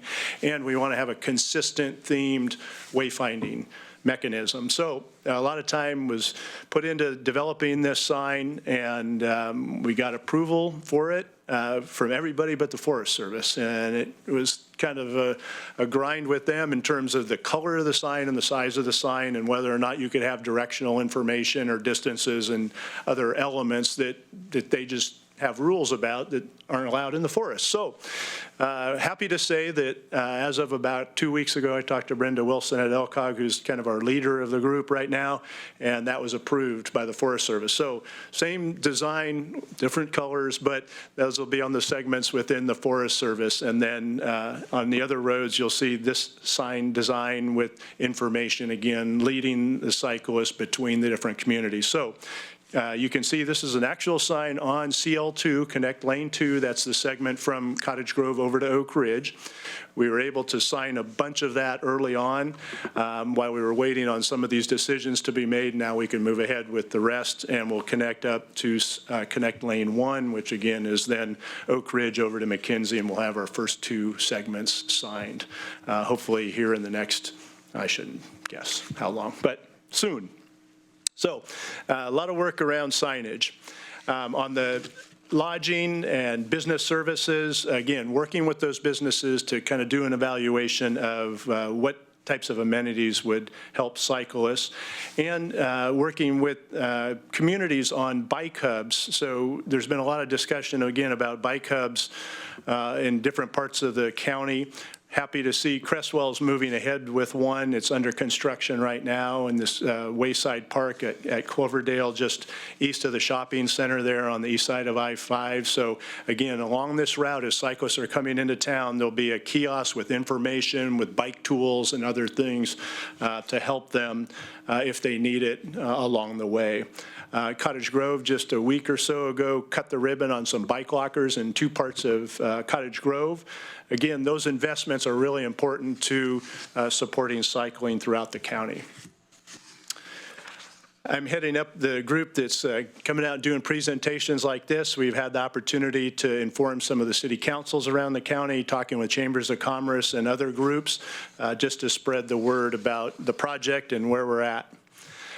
So moving forward, again, we want to continue to increase cycling tourism. We think we have a good opportunity here and opportunity to make it a great destination for cycling. So we'll continue to develop our materials, get those available, and then ultimately have those printed and be able to start promoting these different segments. So as we get more and more of those segments in place, we can add to our materials.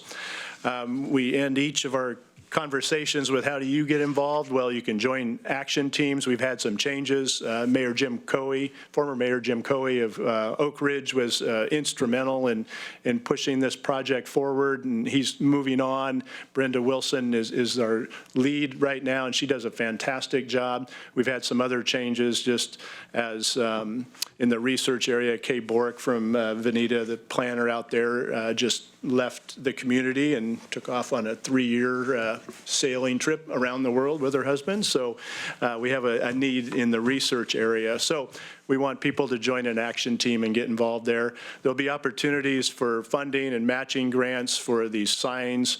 And we've had great participation, again, from the county and from others about allowing us to get those signs up on existing sign poles so we're not having to invest in additional infrastructure. So that's really helpful. And then ultimately just get out there and go ride, enjoy the county, spend some money, and we'll keep building on this project. So All right. I know that was pretty quick, but I know you're No, thank you very much for your presentation. This is really great. Do any commissioners want to ask any questions? Commissioner Buck? I don't necessarily have a question, but I just wanted to give you comments back as Cycle Oregon came through a lot of different areas of East Lane. I got feedback from the locals who just would go out there with balloons when they came through and just, try to drum up the energy. They're so excited to have these folks come to the communities because, of course, they want their business, but they also just have a huge energy for the field in general. And consistently, I get pictures of, their, balloon rainbows for them to, come through. I think it's so welcoming for the people that are riding really, really long rides. Like, those trails are amazing. I know I couldn't do it. But they're so passionate about it. And I just know that the small communities and unincorporated portions of the communities appreciate all the work that's going into this. I'm excited to see what comes of all this trail work here in the future, too. Thank you. Thank you. Okay, well, thank you so much. Appreciate it. Wait, there are questions. Commissioner Bozevich. I'll try and be fast because I know we got an 11 o'clock time certain and other business. Having been one of those people that's ridden Cycle Oregon and multiple Oregon bike rides over the years, and recently participated in the Blackberry Bramble out to Veneta and all, it is a really big piece of our economy here in Lane County. And people, early on when the Inn at the Fifth first got built, and I was talking with Brian Obie about it, I was surprised when, without prompting, he mentioned to me that a lot of his bookings are people that come as a group to do cycling in our area. At the high-end hotel in the area, just about, where people coming just to ride and then go to the wineries. It's kind of a crossover sort of demographic. Not to mention also maybe some of the brew pubs too, but the microbrews. But this community also is a cycling manufacturing community. And that's also part of the reason why some people come here. It's not just to ride our wonderful roads and all, which these connections are going to help improve.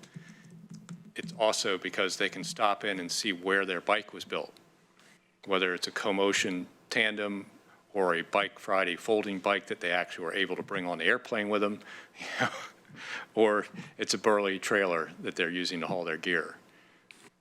That's all local manufacturing here in Lane County with, high-end manufacturing jobs that require skills, pay well, and are, really supporting our community. So it's not just the cycling tourism as to why we're a destination. And I'm looking forward to where we can participate as partners in this as we're moving forward with our territorial highway improvements, which is, there's a critical link between Ham Road and Siuslaw River Road that needs to be fixed as far as, cycling routes go. And also our advocacy out there to get the Highway 126 work between Eugene and Bonita done so that that southern bike ped alternative can get built. And there'll be just a fantastic, addition to our cycling routes. The Row River Trail is known across the country as one of the best places to ride. I think that route out to Veneta could be just as popular. And being able to get out there and get close to the wineries, and once you're out in Bonita, you're on some of those great roads that you showed all the connections for. It's just going to be dynamic for our community. So good work. Hopefully you'll find somebody to replace Kay really quickly, and I'm looking forward to being a real destination for cycling. It's a great sport, keeps people in shape. You don't need to have a $6,000 bicycle. You can do it on your $200 bicycle from Walmart, and still enjoy these routes. So, thank you. Thank you. Any other commissioners want to ask any questions or make any comments? Okay. Thank you. Thank you. Okay, we'll go back to item 5, our consent calendar. This is a routine matter, we hope. We put this for a number of board orders and sometimes letters and other things that the agenda team deemed routine. Are there any items any commissioner wants to take off the consent calendar? Okay, so then we'll get a motion. So moved? Is there a second? So seconded. Okay, it's been moved to approve the consent calendar as presented. and moved by Commissioner Buck, seconded by Commissioner Burney. All those in favor, please say aye. Aye. Opposed, say no. The matter carries unanimously, and all board orders are adopted. And Mr. Mokrzyski, I'd like to call on you at this time for any county administration announcements. Just a couple things, Mr. Chair. I wanted to just reiterate what Commissioner Farr had mentioned, the City Council's action last night on EPD's enforcement of Hatton Avenue, and this is an effort that Commissioner Farr has led in response to concerns from residents in that district, and it's been a long effort, but a good example of a partnership between the city and county working together to address an issue in the urban growth boundary area where you have the urban interfacing with the semi-rural. So a good example again there of partnership.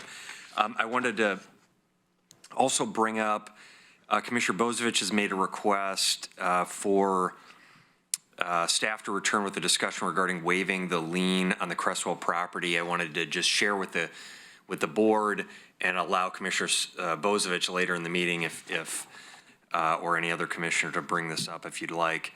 That staff's recommendation is to not waive the lien for this property, to follow current policy. In doing that, it certainly is the right of the board to request otherwise, to waive that lien, but it's staff's recommendation that we follow the policy in this case. There's, I think, a concern about setting a precedent, as well as maintaining the competitive nature of when that property was placed on the market. It was known that the lien was there, and there may have been other property or other interested parties that may have made a bid on that property had they have known that there would be a waiver of that lien. So that's the staff's recommendation, but again, I want to just provide that to you and allow for that to come up under commissioner's business. That's it, unless you have questions for me on other items. Okay, any feedback, questions, comments? Okay, very good. So we'll move on to the 11 o'clock time certain. So if we could have our guests and staff come forward. This is item 8C. It's a discussion we've set up, a discussion of Affordable Housing Action Plan. And I know our county administrator, Steve Mokrzyski, is here. Our strategy and integration manager, Judy Williams, is here. And I know that you have another person here, so you could introduce her as well. Sure. Good morning, commissioners. Thank you for taking the time. This is a very critical item that we're bringing forward to you, and we're really excited to come to you now at this time. So that we're kicking off this project for the Affordable Housing Project Plan, and I also wanted to introduce Karin Knudsen, who's here with us with Better Housing Together. And she had founded this nonprofit back in 2017, and it's really, she's a project lead with the corporation, and it's really a community-led effort with community leaders to really address the comprehensive housing issues as we have this void in our community. So the need is great. This is something that's been on our priority list for a while, and it's really exciting to be getting to this at this time. So with that, we can talk a little bit more about this later, but we have about a 10 to 15 minute presentation and then time for questions at the end too. So I'll turn it over to Karin. Thank you, Judy. Hanging on to my voice just barely, so hopefully you can all hear me. It's very nice to be with you this morning, commissioners. Thank you for the invitation. Thank you, County Administrator and Judy, for your help in preparing this presentation.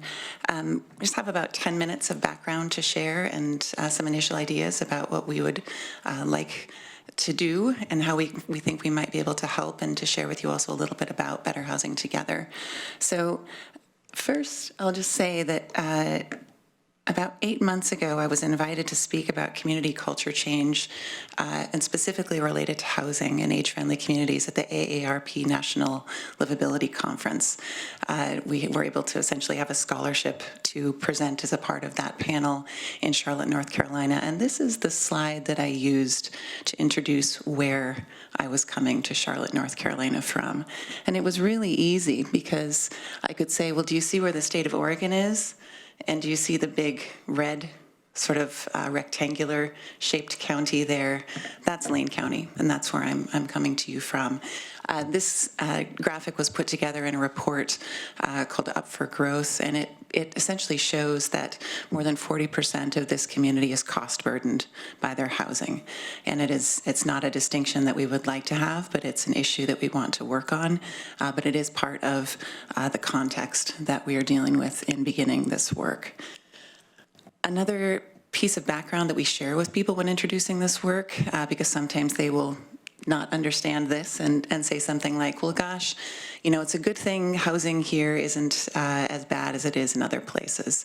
And what we can instead share back, unfortunately, is that the housing challenges we face locally are as bad as any community faces anywhere in this country. And we have the second most constrained housing market in the nation in the city of Eugene, second only to Seattle, Washington, and really challenging statistics when you look at, say, something like the United Way's ALICE report, which looks at asset-limited income constrained and employed individuals in this community.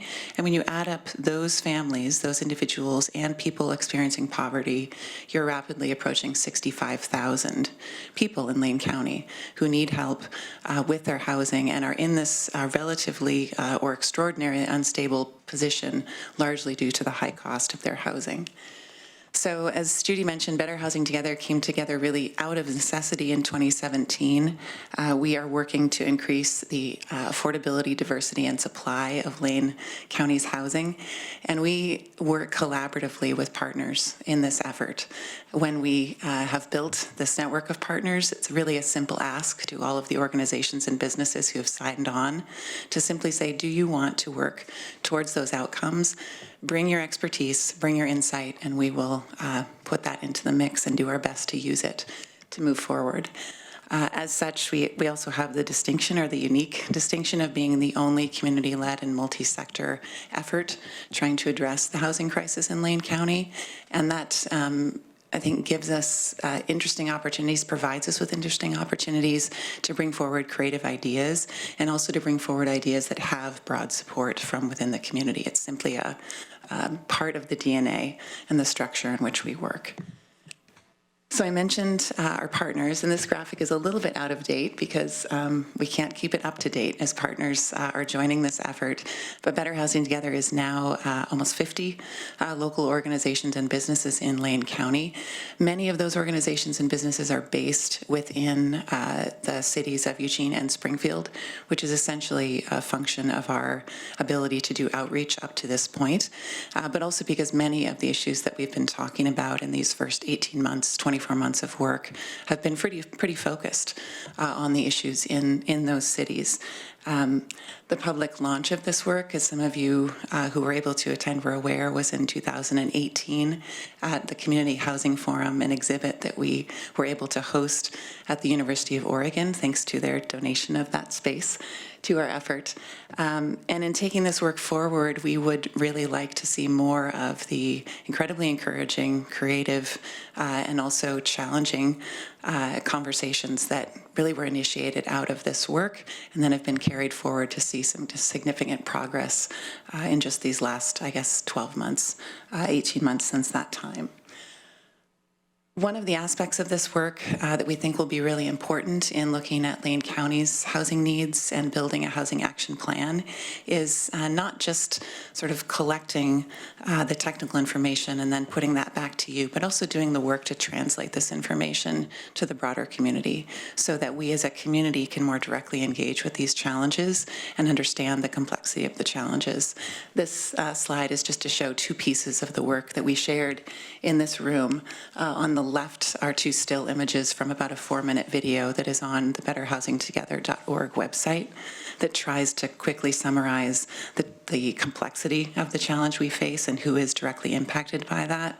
And on the right is an infographic that was put together to really establish a foundation that we could all work from in addressing the housing crisis. Because one thing you find is that as you move into sort of different realms of the community, everyone has a reason, and it's usually a reason why we have a housing crisis, when in fact what we're facing is a structural challenge with many reasons and many inputs into that problem, and so we're going to need to work on it in many ways. So every community grows in the direction of the questions it asks. This is something that we have tried to come back to in conversations when we start to get stuck on the problem or stuck on the frustration with the problems, and instead to return to what kinds of questions are we trying to ask about housing? What kinds of questions do we need to be asking about housing in our community in order to see progress? And I think it's really exciting that this board, the county, has done leading work in that by framing a really clear question. How can we increase housing options to reduce the incidence of homelessness and increase affordability? There's clarity to that question. It's part of your strategic plan, and it's part of what we think this work can help support some answers to and provide some creative inputs into that discussion. So with this action plan, we would really see there being 5 primary components: research and analysis of local needs, which would help us to, again, understand the context and the foundation of the work and establish shared understanding of the challenge we're facing. Community and partner engagement, so that we can understand the diversity of needs and also start to sort of mine different insights as to what appropriate responses to those different needs might be, building then into strategies that would address a variety of needs across the county and be appropriate to deal with different particular types of circumstances, and then really summarizing those into a set of recommendations and presenting essentially a housing affordability framework back to this body. The timeline is fairly straightforward and probably pretty swift, but we like to move along and we like momentum. That's a lot of really what our focus is in this work, is not getting stuck, just keep moving. So we'll kick off this work in October, just really as soon as possible. We would look to an interim check-in near the year end, and then our target is to bring something back to this board by the spring. So we can talk more about a lot of details. I know many of you have been longtime advocates for housing and have done an enormous amount of work to try to address these challenges, and we're interested also in hearing your questions, so thank you. Okay, we will have plenty of questions and comments. Commissioner Farr. I have a lot of questions, but I'm not going to exhaust all of those today because we have a lot of years to work on this. And we're not starting today, but this is a wonderful point in time, because if we look at the slide that shows all of the partners that are involved, we've never seen that kind of excitement and involvement. I have 2 questions. First is, Ms. Mulcahy, in our last presentation, we had a former University of Oregon great athlete. And in this presentation, we have a former University of Oregon great athlete. Is that going to be the norm from now on? We have U of O great athletes making presentations? That's a tongue-in-cheek. But it's really helpful background, actually, given the work. Indeed. You know, I'm looking at the slide that shows the housing crisis 2018 Community Forum, and it kind of places a bookend on some of my work, because there's a picture of Richie Weinman, who formerly was the housing development director for the city of Eugene. In 1995, Richie Weinman took me on a tour of our housing needs. And Richie Weinman and a man called Abe Farkas took me on a tour around the county, around mainly Eugene and Springfield, but to demonstrate the needs that we had at that time. Here we are, a quarter of a century later, with probably even greater needs. You know, as we look at the affordability and the types of housing that we are allowed to build right now. Once again, it's exciting to see that you're involved and that you've attracted so many powerful organizations to be a part of what is really everybody's business. It's everybody's business, how we take care of the housing needs, from poverty and homelessness all the way to middle housing, workforce housing, and the other things that we need to work on as a community. But I do have a quick question, Mr. Mokrahajski. We have two housing items, two shelter and housing items on today's agenda. This morning, we have the one involving Better Housing Together, and then this afternoon, we have a discussion more directly about homelessness. Can you tell me why they're separate? And can you tell me how we're addressing things not separately, but together? Because Ms. Knudsen did point out that a part of the first question we ask is how can we increase housing options to reduce the incidence of homelessness and increase affordability? So the continuum of homelessness, we're going to be talking about that this afternoon, which is more winter strategies and shelter. Just ever so briefly, how do we combine those two? How do we make sure that we don't lose track of the fact that everybody needing a house is one of us needing a house? Well, thank you, Mr. Chair and Commissioner Farr. You raise, I think, a really important point that we still have initiatives that are proceeding somewhat in separate from each other.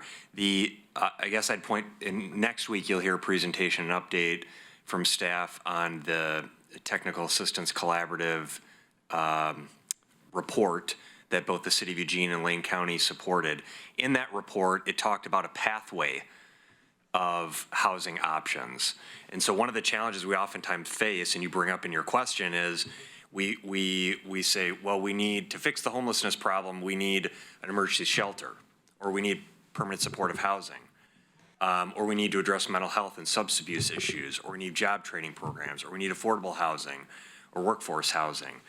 And what that report really talks about is we need all of those things, that you need a pathway for individuals all along. And Ms. Knudsen brought up the Alice report, and I think what Better Housing Together has done and what this body of work is intended to do here with the county is really focus on what's called that missing middle, the individuals that many of whom are employed.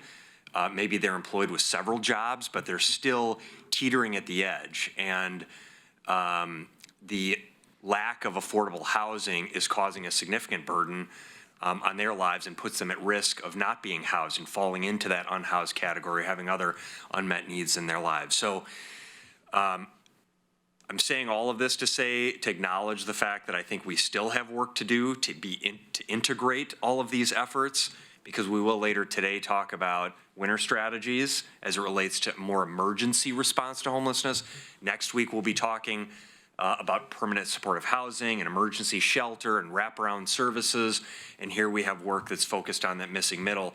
So we have more work to do to sort of bring all of these pieces together and both demonstrate how we're working, collaborating in all of those efforts, and then articulate to our partners in the community how those things are integrated together. Perfect answer, Mr. Mokrahajski. I'll be tossing you more softballs later on in the session. Thank you, Mr. Chair. Okay, other questions, comments? Commissioner Buck? I am super excited that you're here today, and I know that all your work that you've been doing in the past really has been focused locally for the city of Eugene. And I've been following all that good work, and I know that this is a jump in scope from the city of Eugene and some of their really specific issues to the whole of the county. And part of that in my district is incorporating a lot of rural communities, unincorporated communities, and how they interact and relate to the same problem, but to answer or to be able to reach those demands of those communities can be fundamentally different than a metro center. And I just wanted to get a sense from you how you would be able to accommodate that in this larger focus. Mm-hmm. It's a great question, and it's something that we're just starting to sketch out. One of the incredible things about having such a wide range of partners is that many of our partners have also been trying to do for some time exactly what you're describing, which is reach a population that is more challenging to reach than people who are closer together. and who want to see housing more directly integrated with that outreach work that they're already doing. So I think we'll be talking with those partners like NAACP of Lane County, and integrating with some of the outreach programs that they already have in place, which housing is not an explicit component of, but would allow us, I think, to draw really helpful input and feedback through that partnership, but also looking to some of our partners who are actually located in the communities or live as individuals in the communities you're describing, because they are different sets of needs and different sets of concerns. Most people are not aware that this board serves, I think, more than 75 self-identified unincorporated communities, that you are their first experience of government. And it would be, of course, incredibly challenging for a small nonprofit to do an expansive canvassing. But what we will try to do is a really good job with the resources that we have, and then bring back recommendations to you all for areas where we could do some really effective follow-up work. Excellent. Thank you. Okay. Hey, Joe? Hi, Carmen. Could you put that map back on that you led with? Thank you.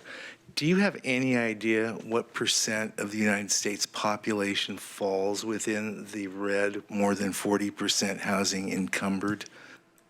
Because it looks to me like they're large population centers. Yes, it's, well, large population, but also coastal. And, well, So, yeah. and a kind of clear pushing to those edges. I don't know that number, but it No is problem. a I'm number just that curious. exists. We can find, number two. I think you're doing great work, but I just want to ask questions. When an organization joins the collaborative called Better Housing Together, what do they commit to? It's a great question, and I love underscoring this because it's like the fundamental work we do is community members and in civic engagement. When an organization or a business says that they want to partner with Better Housing Together, what they're saying is we want to work collaboratively with this incredibly diverse range of perspectives to increase housing affordability and diversity and supply. We think it is important to address the housing crisis in our community and to participate collaboratively in that effort. Why that matters so much is that it allows us to find and really focus on all of those components, all of those solutions that have broad support, and that really we do have broad agreement in pursuing, and not spend all of our energy on the 2%, 1% of things that we disagree on, and that will keep us from moving forward on all of those other issues. I think the other aspect of it that has been really incredibly rewarding to see is the development of relationships and the stretching that people are doing, the courage that they're expressing and trying to find points of agreement and move to shared positions of support, where really we're talking about a shared goal and shared progress. Well, okay. So if that's the case, it sounds like it's the initial level of philosophic, identify common ground, not necessarily digging down yet into specific actions that are coordinated. I would like to state that 30 years ago, the Pew Charitable Trust invested in a project in Eugene, and they did it through a separate program called the Pew Partnership for Civic Change. And the Pew Partnership for Civic Change agreed with you, what you articulated 100%. It said, one day, and I think we're living in that day today, we have so many projects that are so great for the people that they serve, and yet the community, the context for the projects has gotten worse and worse and worse. And they allowed communities to identify, as you are doing on your own with your group, a need of the community, and then to build relationships between groups that historically have not worked together. And that's how they said community resiliency begins to be defined. So on the one hand, so I applaud the intent, what you're doing. I've heard you speak a couple of times and impressed with the coherence and non-threatening way in which you belligerently refuse to get off of the point. And even though there's all these great partnerships, we are, in fact, in a situation where it's getting worse and worse and worse. So my final question is, you have been fielding questions at this point in time. One final question, one recommendation. What are you learning that you didn't know thus far, and how is that informing your path forward? Oh, my goodness. I'm learning a lot, and we're learning a lot, I think, every day through this work. I would say, if anything, that's a reason to feel continually optimistic. People are trying to grapple with the issue and are not simply bringing a sort of set amount of understanding as though that's all that's needed to move us forward. Because as you said, the situation is not good, and it's not getting any better unless we do some things differently.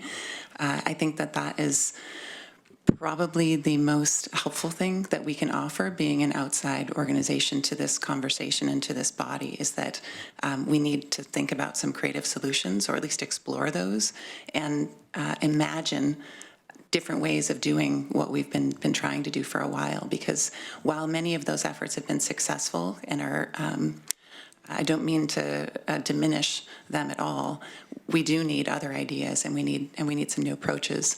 So we'll be trying to sort of focus on that in this work. I don't think I've fully answered your question, Well, but as best we can. I mean, I really hope that Better Housing Together, the county becomes part of your team, not you become part of our team, because your breadth and scope, hopefully, will get into nooks and crannies. And finally, I hope one of your recommendations to this body relates to our assisting you acquire resources from national foundations. Because I think that you are ripe for that, well-positioned, and I hope that we can add value to that effort. thank you. Thank you. Hey, Commissioner? Thank you. So, this is one of those huge problems that has thousands of pieces that we could look at for solutions. And like you said, there's some of them that we tend to argue about. But I think, this graphic and your statement that we are the second most constrained housing market in the country leads to the simple thing. And Joe, having a degree in economics, probably understands the laws of supply and the laws of demand and what they do to price. And basically, any housing supply is good for price. It doesn't matter what kind it is, the more we build, the lower the price will be. It's that constraint of our supply is really tough on our market here, and what drives that 40%. So I'm concerned where I see us, where can we remove those barriers to supply? Whether it's in, what we artificially drive the cost of housing up with through system development charges or regulatory barriers, or where we drive away capital investment through uncertainty and regulation. And I'm sure there's another piece of economics that I'm sure that, uncertainty in capital flows has a lot of things. In fact, probably the greatest example of it recently in this state was the passage of rent control and the immediate 40% drop in investment in multifamily homes in this state year over year. That uncertainty and what that does to the rental market has led to a drying up of capital investment in multifamily. But what I'm looking forward to is, hopefully the City of Eugene adopting ADUs without constraint, because any housing lowers the price. I want to repeat that over and over again. I don't care what it is, whether it's an ADU, missing middle, affordable housing, or a single-family home that's meant for somebody that makes, $300,000 a year. It lowers the price. Adding supply lowers price. So, as we look at things, we want to be careful not to do things that create uncertainty, like inclusionary zoning, rent control, artificial limitations on ADUs, having to be, resident owners in order to have an ADU. I don't know why that got into the rules in Eugene, other than a fear of How could somebody have an ADU that's for rent to somebody next to a house that's also for rent? It's still an accessory dwelling unit. But, you know, we need to fix that. So I look forward to their efforts, and I'm hoping they focus quite a bit on supply. The other issue I think we have is we need to look at what drives cost also in this community, and here I'm going to say something Joe's going to really support. One of the things driving supply and cost is our lack of construction labor force. We need to strongly support some of our efforts to bolster that, diversify that labor force. You know, apprentices that are going to be journeymen in the construction field start out at $15 an hour. So $30,000 a year, and not too long after that, after they get their journeyman, can be close to $100,000, depending on whether they're an electrician or, you know, plumber or carpenter, whatever the field is. But try and find a commercial rated electrician on the Oregon coast. If you want to build multifamily, which has to be rated commercial for the electrical service, it is almost impossible to get a commercial contractor to build that multifamily on the Oregon coast, where we are in dire need of workforce housing to support. We just had a huge report on our tourism industry. A lot of service, industry workers, need that multifamily housing because it's what's affordable to them at that level of pay. But it all starts with, we need the labor force that can build it. We need to remove the barriers for getting it built. We need to remove the uncertainty in investing capital in doing that construction. Thank you. I just want to make a few comments and questions. And my first comment is that I'm very excited about a knowledge-based, fact-based inquiry into the barriers to affordable housing in the community. That the emphasis, to me, on your work really should be about exploring these facts and trying to obtain as many facts from many different sources as possible so that the solutions may flow from a fact-based discussion and a fact-based premise of some of the problems. So for example, a one slide to say, well, that's the problem, is not, in my mind, a holistic examination. I mean, it's certainly going to add to it, because it is a fact that the constraints here are pretty measurable, pretty noticeable, but there's a lot of other things going on. And toward that end, I want you to think about the relative decline, and that's more of a question than a statement, but the relative decline in public ownership of housing because of federal policies that have de-emphasized the federal role in assisting communities in owning housing. Second is the development at the opposite end of the spectrum of the government owning housing is the tiny homes. The idea that people could own their own home at lower levels of income if the houses were smaller, and they were in fact tiny houses. So those are two inquiries that I'd like to see your group make. And then last but not least, I'll say that one of the exciting things about what you're doing and what the county's doing in partnering with the other partners up there is the idea that this is a holistic problem, but there are holistic potentially solutions. And by that, I would incorporate a comment like Commissioner Bozievich just make about workforce. You got to have people to build these houses, and you have to have people that will build for the long term, and that introduces concepts like sustainability, climate change, building things that last, and things of that sort. And of course, related to all that is transportation.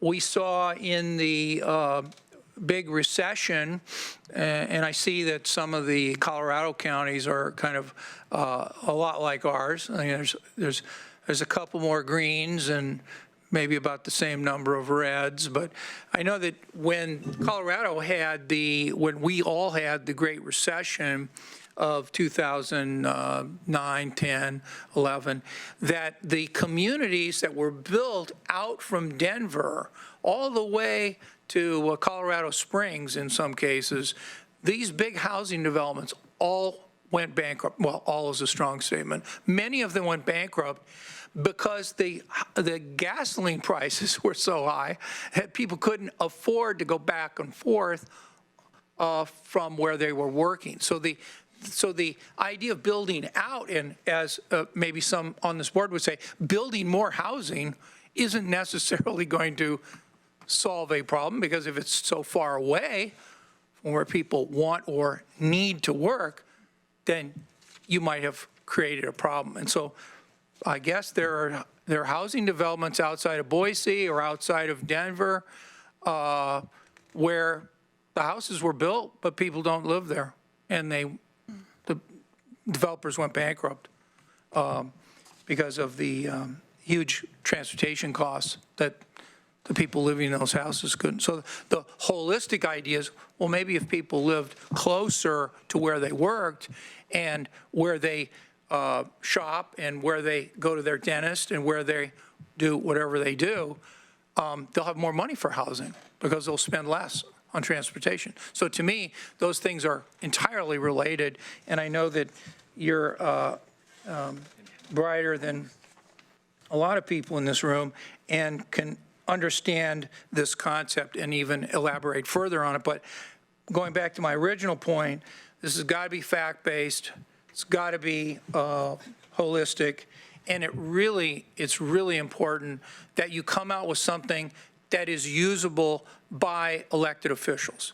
So if you conclude with, wow, you are now the best educated collaborative group, in fact, we're going to put up another color. We're going to be the purple color up there, because that will be the most educated community on housing problems in the United States.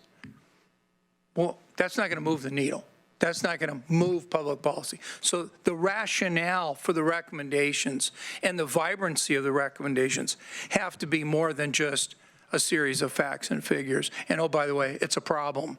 And while those candidates are out there doorbelling in January through May for the primary election, and this report, as I understand, is going to be released in May. That's our target. Okay, so the people that are knocking on those doors, running for those public offices, who are going to be told by those voters, by the way, what are you going to do about housing? So those candidates, we'll hope that by May we'll have a plan that not only the candidates who have been knocking on the doors and listening to voters, but also the incumbents who either are not up for election or aren't running for election will be able to use to act on that. And if that means more taxes, I hope you're bold enough to recommend it. If it does, I'd like to know where the money's going to come from, because if all these collaborators are asked to bring in money and there's a $1 million kind of buy-in to be part of this collaborative, put your money where your mouth is kind of thing, then maybe the problem will be solved by the collaboration. But I think it won't be. I think we're going to need local tax dollars to supplement whatever the collaboration with its own resources comes up with. Okay, Commissioner Buck. Piggybacking on that particular issue, we have an outstanding assignment at the board level here regarding a potential bond. And it's my understanding that your group in this work in the next 6-8 months will also include an analysis of some options for revenue. Is that true? I think, and I have not been able to quite connect these dots yet, that there may be a little bit of a telephone game going on in the community right now around that particular issue. Okay. Because what we are proposing to do is bring forward to this body, in some ways exactly what I think all of you just described, context, and then I'll even say a to-do list rather than a plan related to how we might impact the housing crisis that we face locally.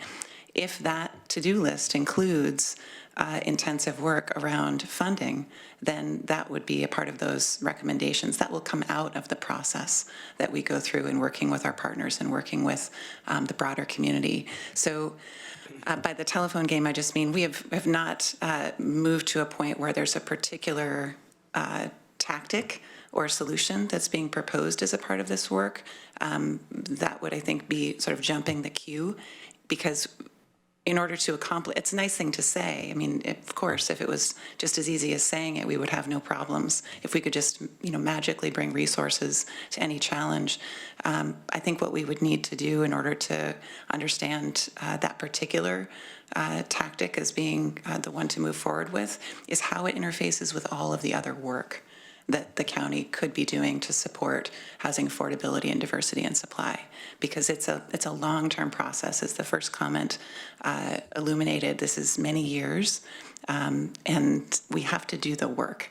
We can't just sort of jump to congratulating ourselves for having a good idea about how we might solve a problem without doing the work to build support for any number of solutions.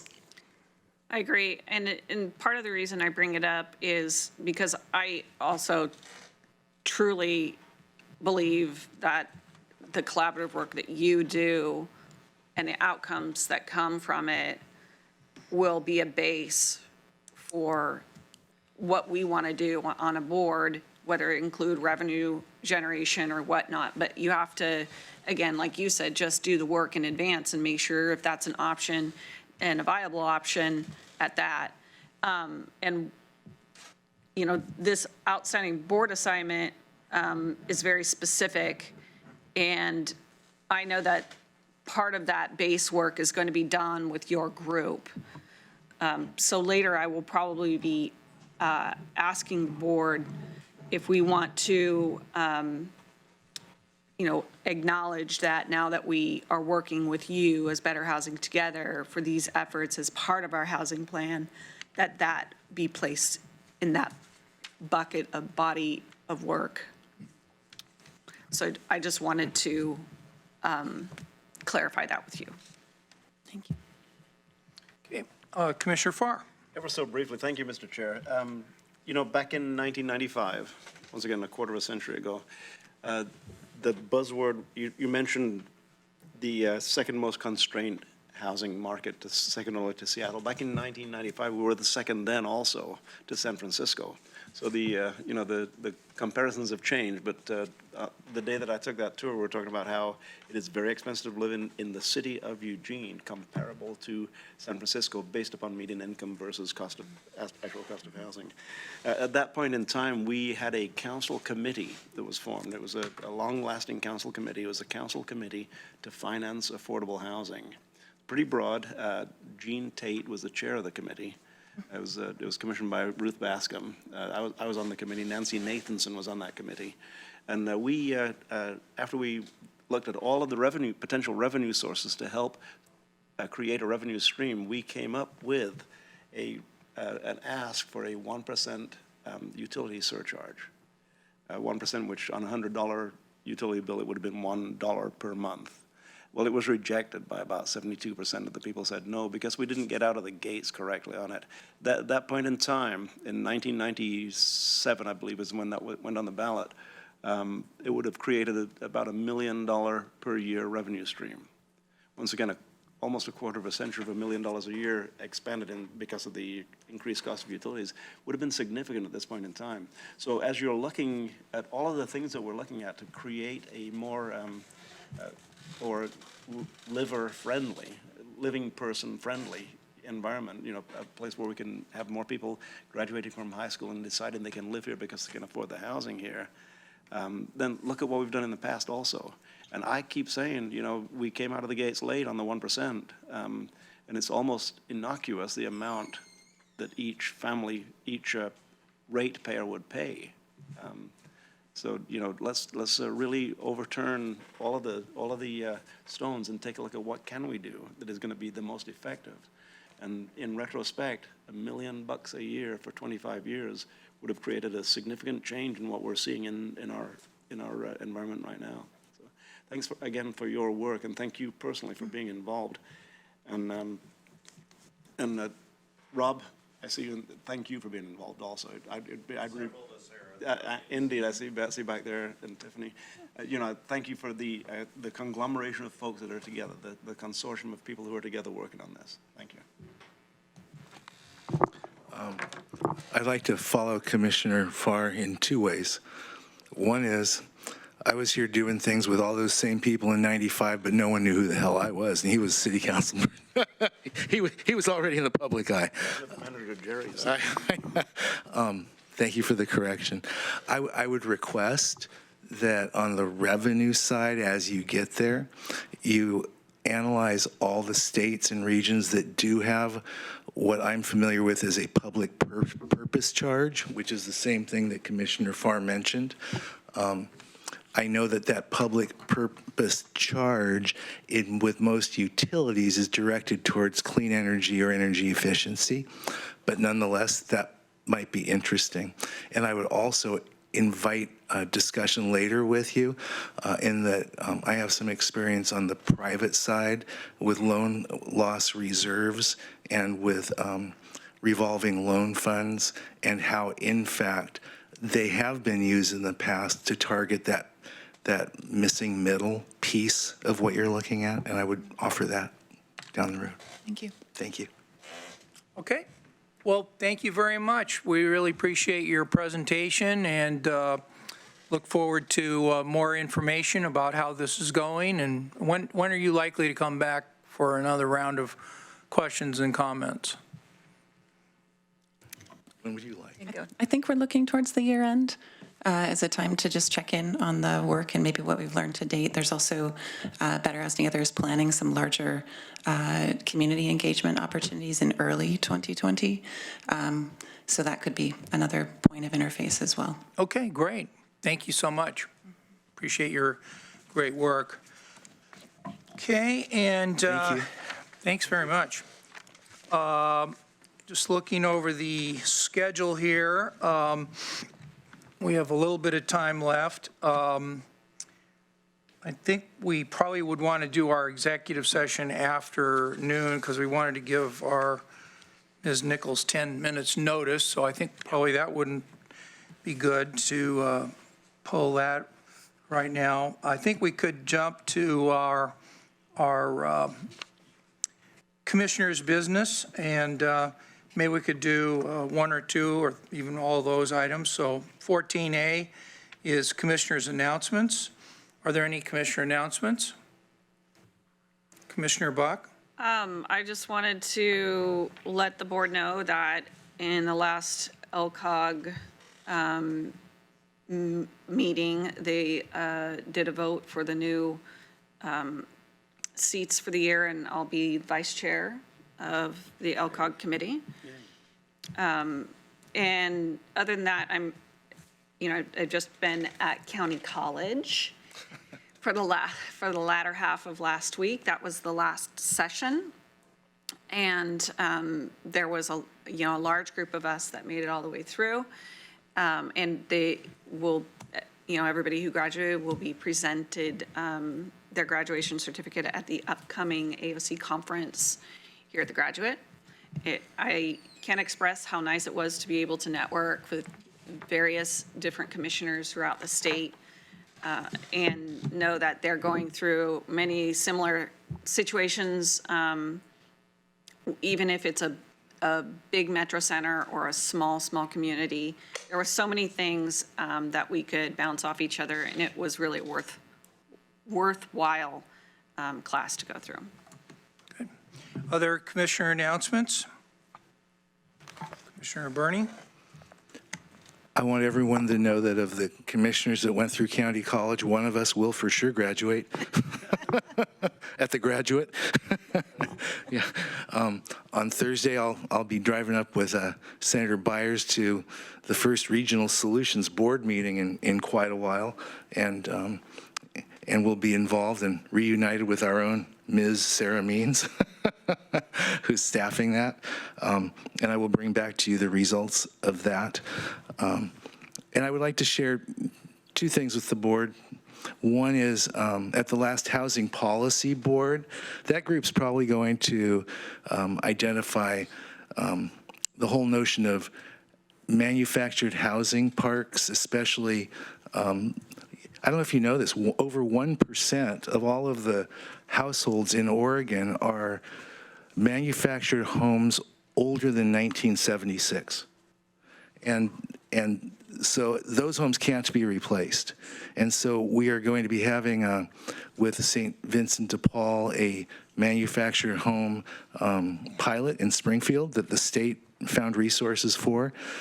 And the Housing Policy Board is embracing that, and once they formulate their ideas is going to come to this board and others to talk about how we can't participate in expanding the number of manufactured homes just for people that are being displaced because their homes are too old and their property too valuable, and they don't own that property. So it's going to be a real come to a head here in this state. In fact, it already is in Springfield. There already is one, as you know, the patrician, where it may be turned into a different type of development. Most of those homes are pre-76. They need somewhere to go. So I just wanted to share that with this board as well, and that's all. Thank you. Thank you. Any other announcements? Commissioner Farr? Thank you, Mr. Chair. My wife and I, our first home that we bought was a single-wide, pre-70 mobile home. And if we still lived in that today, it would be pretty much a part of the ground, because that's what happens to them. And it really is an item of urgency that the people who are living in the aging mobile homes, the parks are closing down regularly, and Commissioner Buck has been integral in renovating parks that were formerly single-wide mobile home parks. It's a great opportunity for us to use existing zones, existing codes to renovate housing and make it last into the next century. Well, that's a long way away now, but make it last for many years to come. A couple of things to report from last week. Last week was a down week, right? Kind of. So for me, my work last week involved the Human Services Commission, the Shelter and Supportive Housing Development Committee, the Community Health Council, strategic planning session, the Mental Health Advisory Committee, and the one that I wanted to talk about, NEDCO, formerly NEDCO. They had an announcement of their merger with Willamette Family Housing, and they're now Development Northwest, not DevNuru, but Development Northwest. Oh, I was wondering what that's. And they are going to do amazing things for housing in our community as they move forward. On Thursday, we had the Mental Health Summit, which is a pretty significant work group that is working together to provide crisis response, and it's populated by the sheriff, police from several different communities, judges, providers, and LCBH, and we're moving forward to make recommendations to elected bodies how to greater address mental health issues in our community, particularly as they pertain to housing and residential services. And then later in the week we had the discussion regarding Hatton, and that came to fruition last night. So Finance and Audit met last week, and our final quarterly performance audit committee met last week. This is pretty significant because this Board of County Commissioners has to take a look at what we're going to be doing with the position of the performance auditor. How do we want to move forward with that? And it's going to be a robust discussion with recommendations from the existing Performance Audit Committee. So there's a lot of work ahead to do on performance audit and how we're going to be moving forward with that into the future. And it's had significant impact and can have for the future. But once again, we're at a juncture at that point with that particular service that we provide. So a lot of it, even though we were down last week, a lot of activity surrounding board-related issues and important board-related issues. Thank you. Okay, Commissioner Boziewicz, anything? Thank you. A couple of just things briefly. I'll mention that I attended a debrief on the Oregon Country Fair with the Country Fair folks and the sheriff and the city of Anita and the fire district out there, and was really pleased that we really brought down the number of calls and incidences around the Country Fair this year significantly. The fact that we reduced the speed limit on Tuttle Road was seen as a great safety measure and really helped some of the traffic flow, and because you get really disparate traffic speeds on there. The flagging that was done on Territorial worked out really well. Getting the Maple Gate open the day before for Fair folks to move in, separated from the campground move in. They didn't have the traffic jams. Of course, it also helped that they didn't have a power outage at the traffic light at Territorial and 126 this year either. But in general, just a lot of things worked really well. Have to really appreciate the sheriff and his staff for reaching out and developing relationships with our partner law enforcement agencies and convincing them to use some of their DUI and other overtime grant money to patrol during fair out in that area. That added enforcement and presence out there helped keep things safe, I think, a lot. So it was a really good meeting. And I just want to mention, I got to attend the Market District announcement on Thursday where Commissioner Farr spoke eloquently. But it was really exciting to see Nike coming back to downtown. But it was also just exciting to see that housing structure going in there, and as I left, also seeing the construction work beginning on the Homes for Good housing project and that downtown housing that's going to happen. It'll help, really make downtown vital. Having people living in downtown is so critical to a vital downtown. Good, thank you. Couple things from me. First and foremost, thank you for all the commissioners to keep Ms. Jones informed of your schedule. It's very helpful when the agenda team learns that commissioners have scheduling issues and might get involved with the board. Commissioners, special thanks to Commissioner Farr for letting us know about next week, Wednesday. So we are not meeting next week on October 2. We are meeting on October 1, so we'll be putting our board meeting will be on October 1, not October 1 and 2. Another thing is, apropos of Commissioner Ms. Jones' role in the board scheduling is, I'd like to ask all commissioners to keep Ms. Jones informed of any conferences, any state meetings, any national meetings, any personal conflicts you have that you want taken into consideration for the scheduling of the 2020 calendar year that we'll be working on in the next month or two. So I was going to say your cards and letters, but your emails to Ms. Jones are appreciated in terms of any things you want to bring to her attention and thus to the agenda team's attention. And last but not least, on October 8, we're going to start the board meeting at 10:30. So the public comment will commence at 10:30 on Tuesday at 10:30, and we'll run the meeting for the rest of the day. We may go over to October 9, but I just want to alert you that if you want to schedule meetings that morning, at least until 10:30, that'll be a time to do it. Okay, we are now back. We've got a few minutes. What's the commissioner's pleasure? Do you want to dive into agenda team and work session requests, or? Actually, Mr. Chair, back to your previous announcement regarding next Wednesday, the 2nd. The only thing that I have that day is early in the morning. I have I'm moderating a legislative panel at United Way. I would be here by 9:30. Oh, okay. We were told you'd be here by 10:30, so, okay. Anyway, we didn't have any work planning to go over from October 1 to 2 anyway. So the point is, I just want to thank you for alerting us to your schedule. So do you want to jump into agenda team requests or go afterwards, go later? I would prefer later. Later?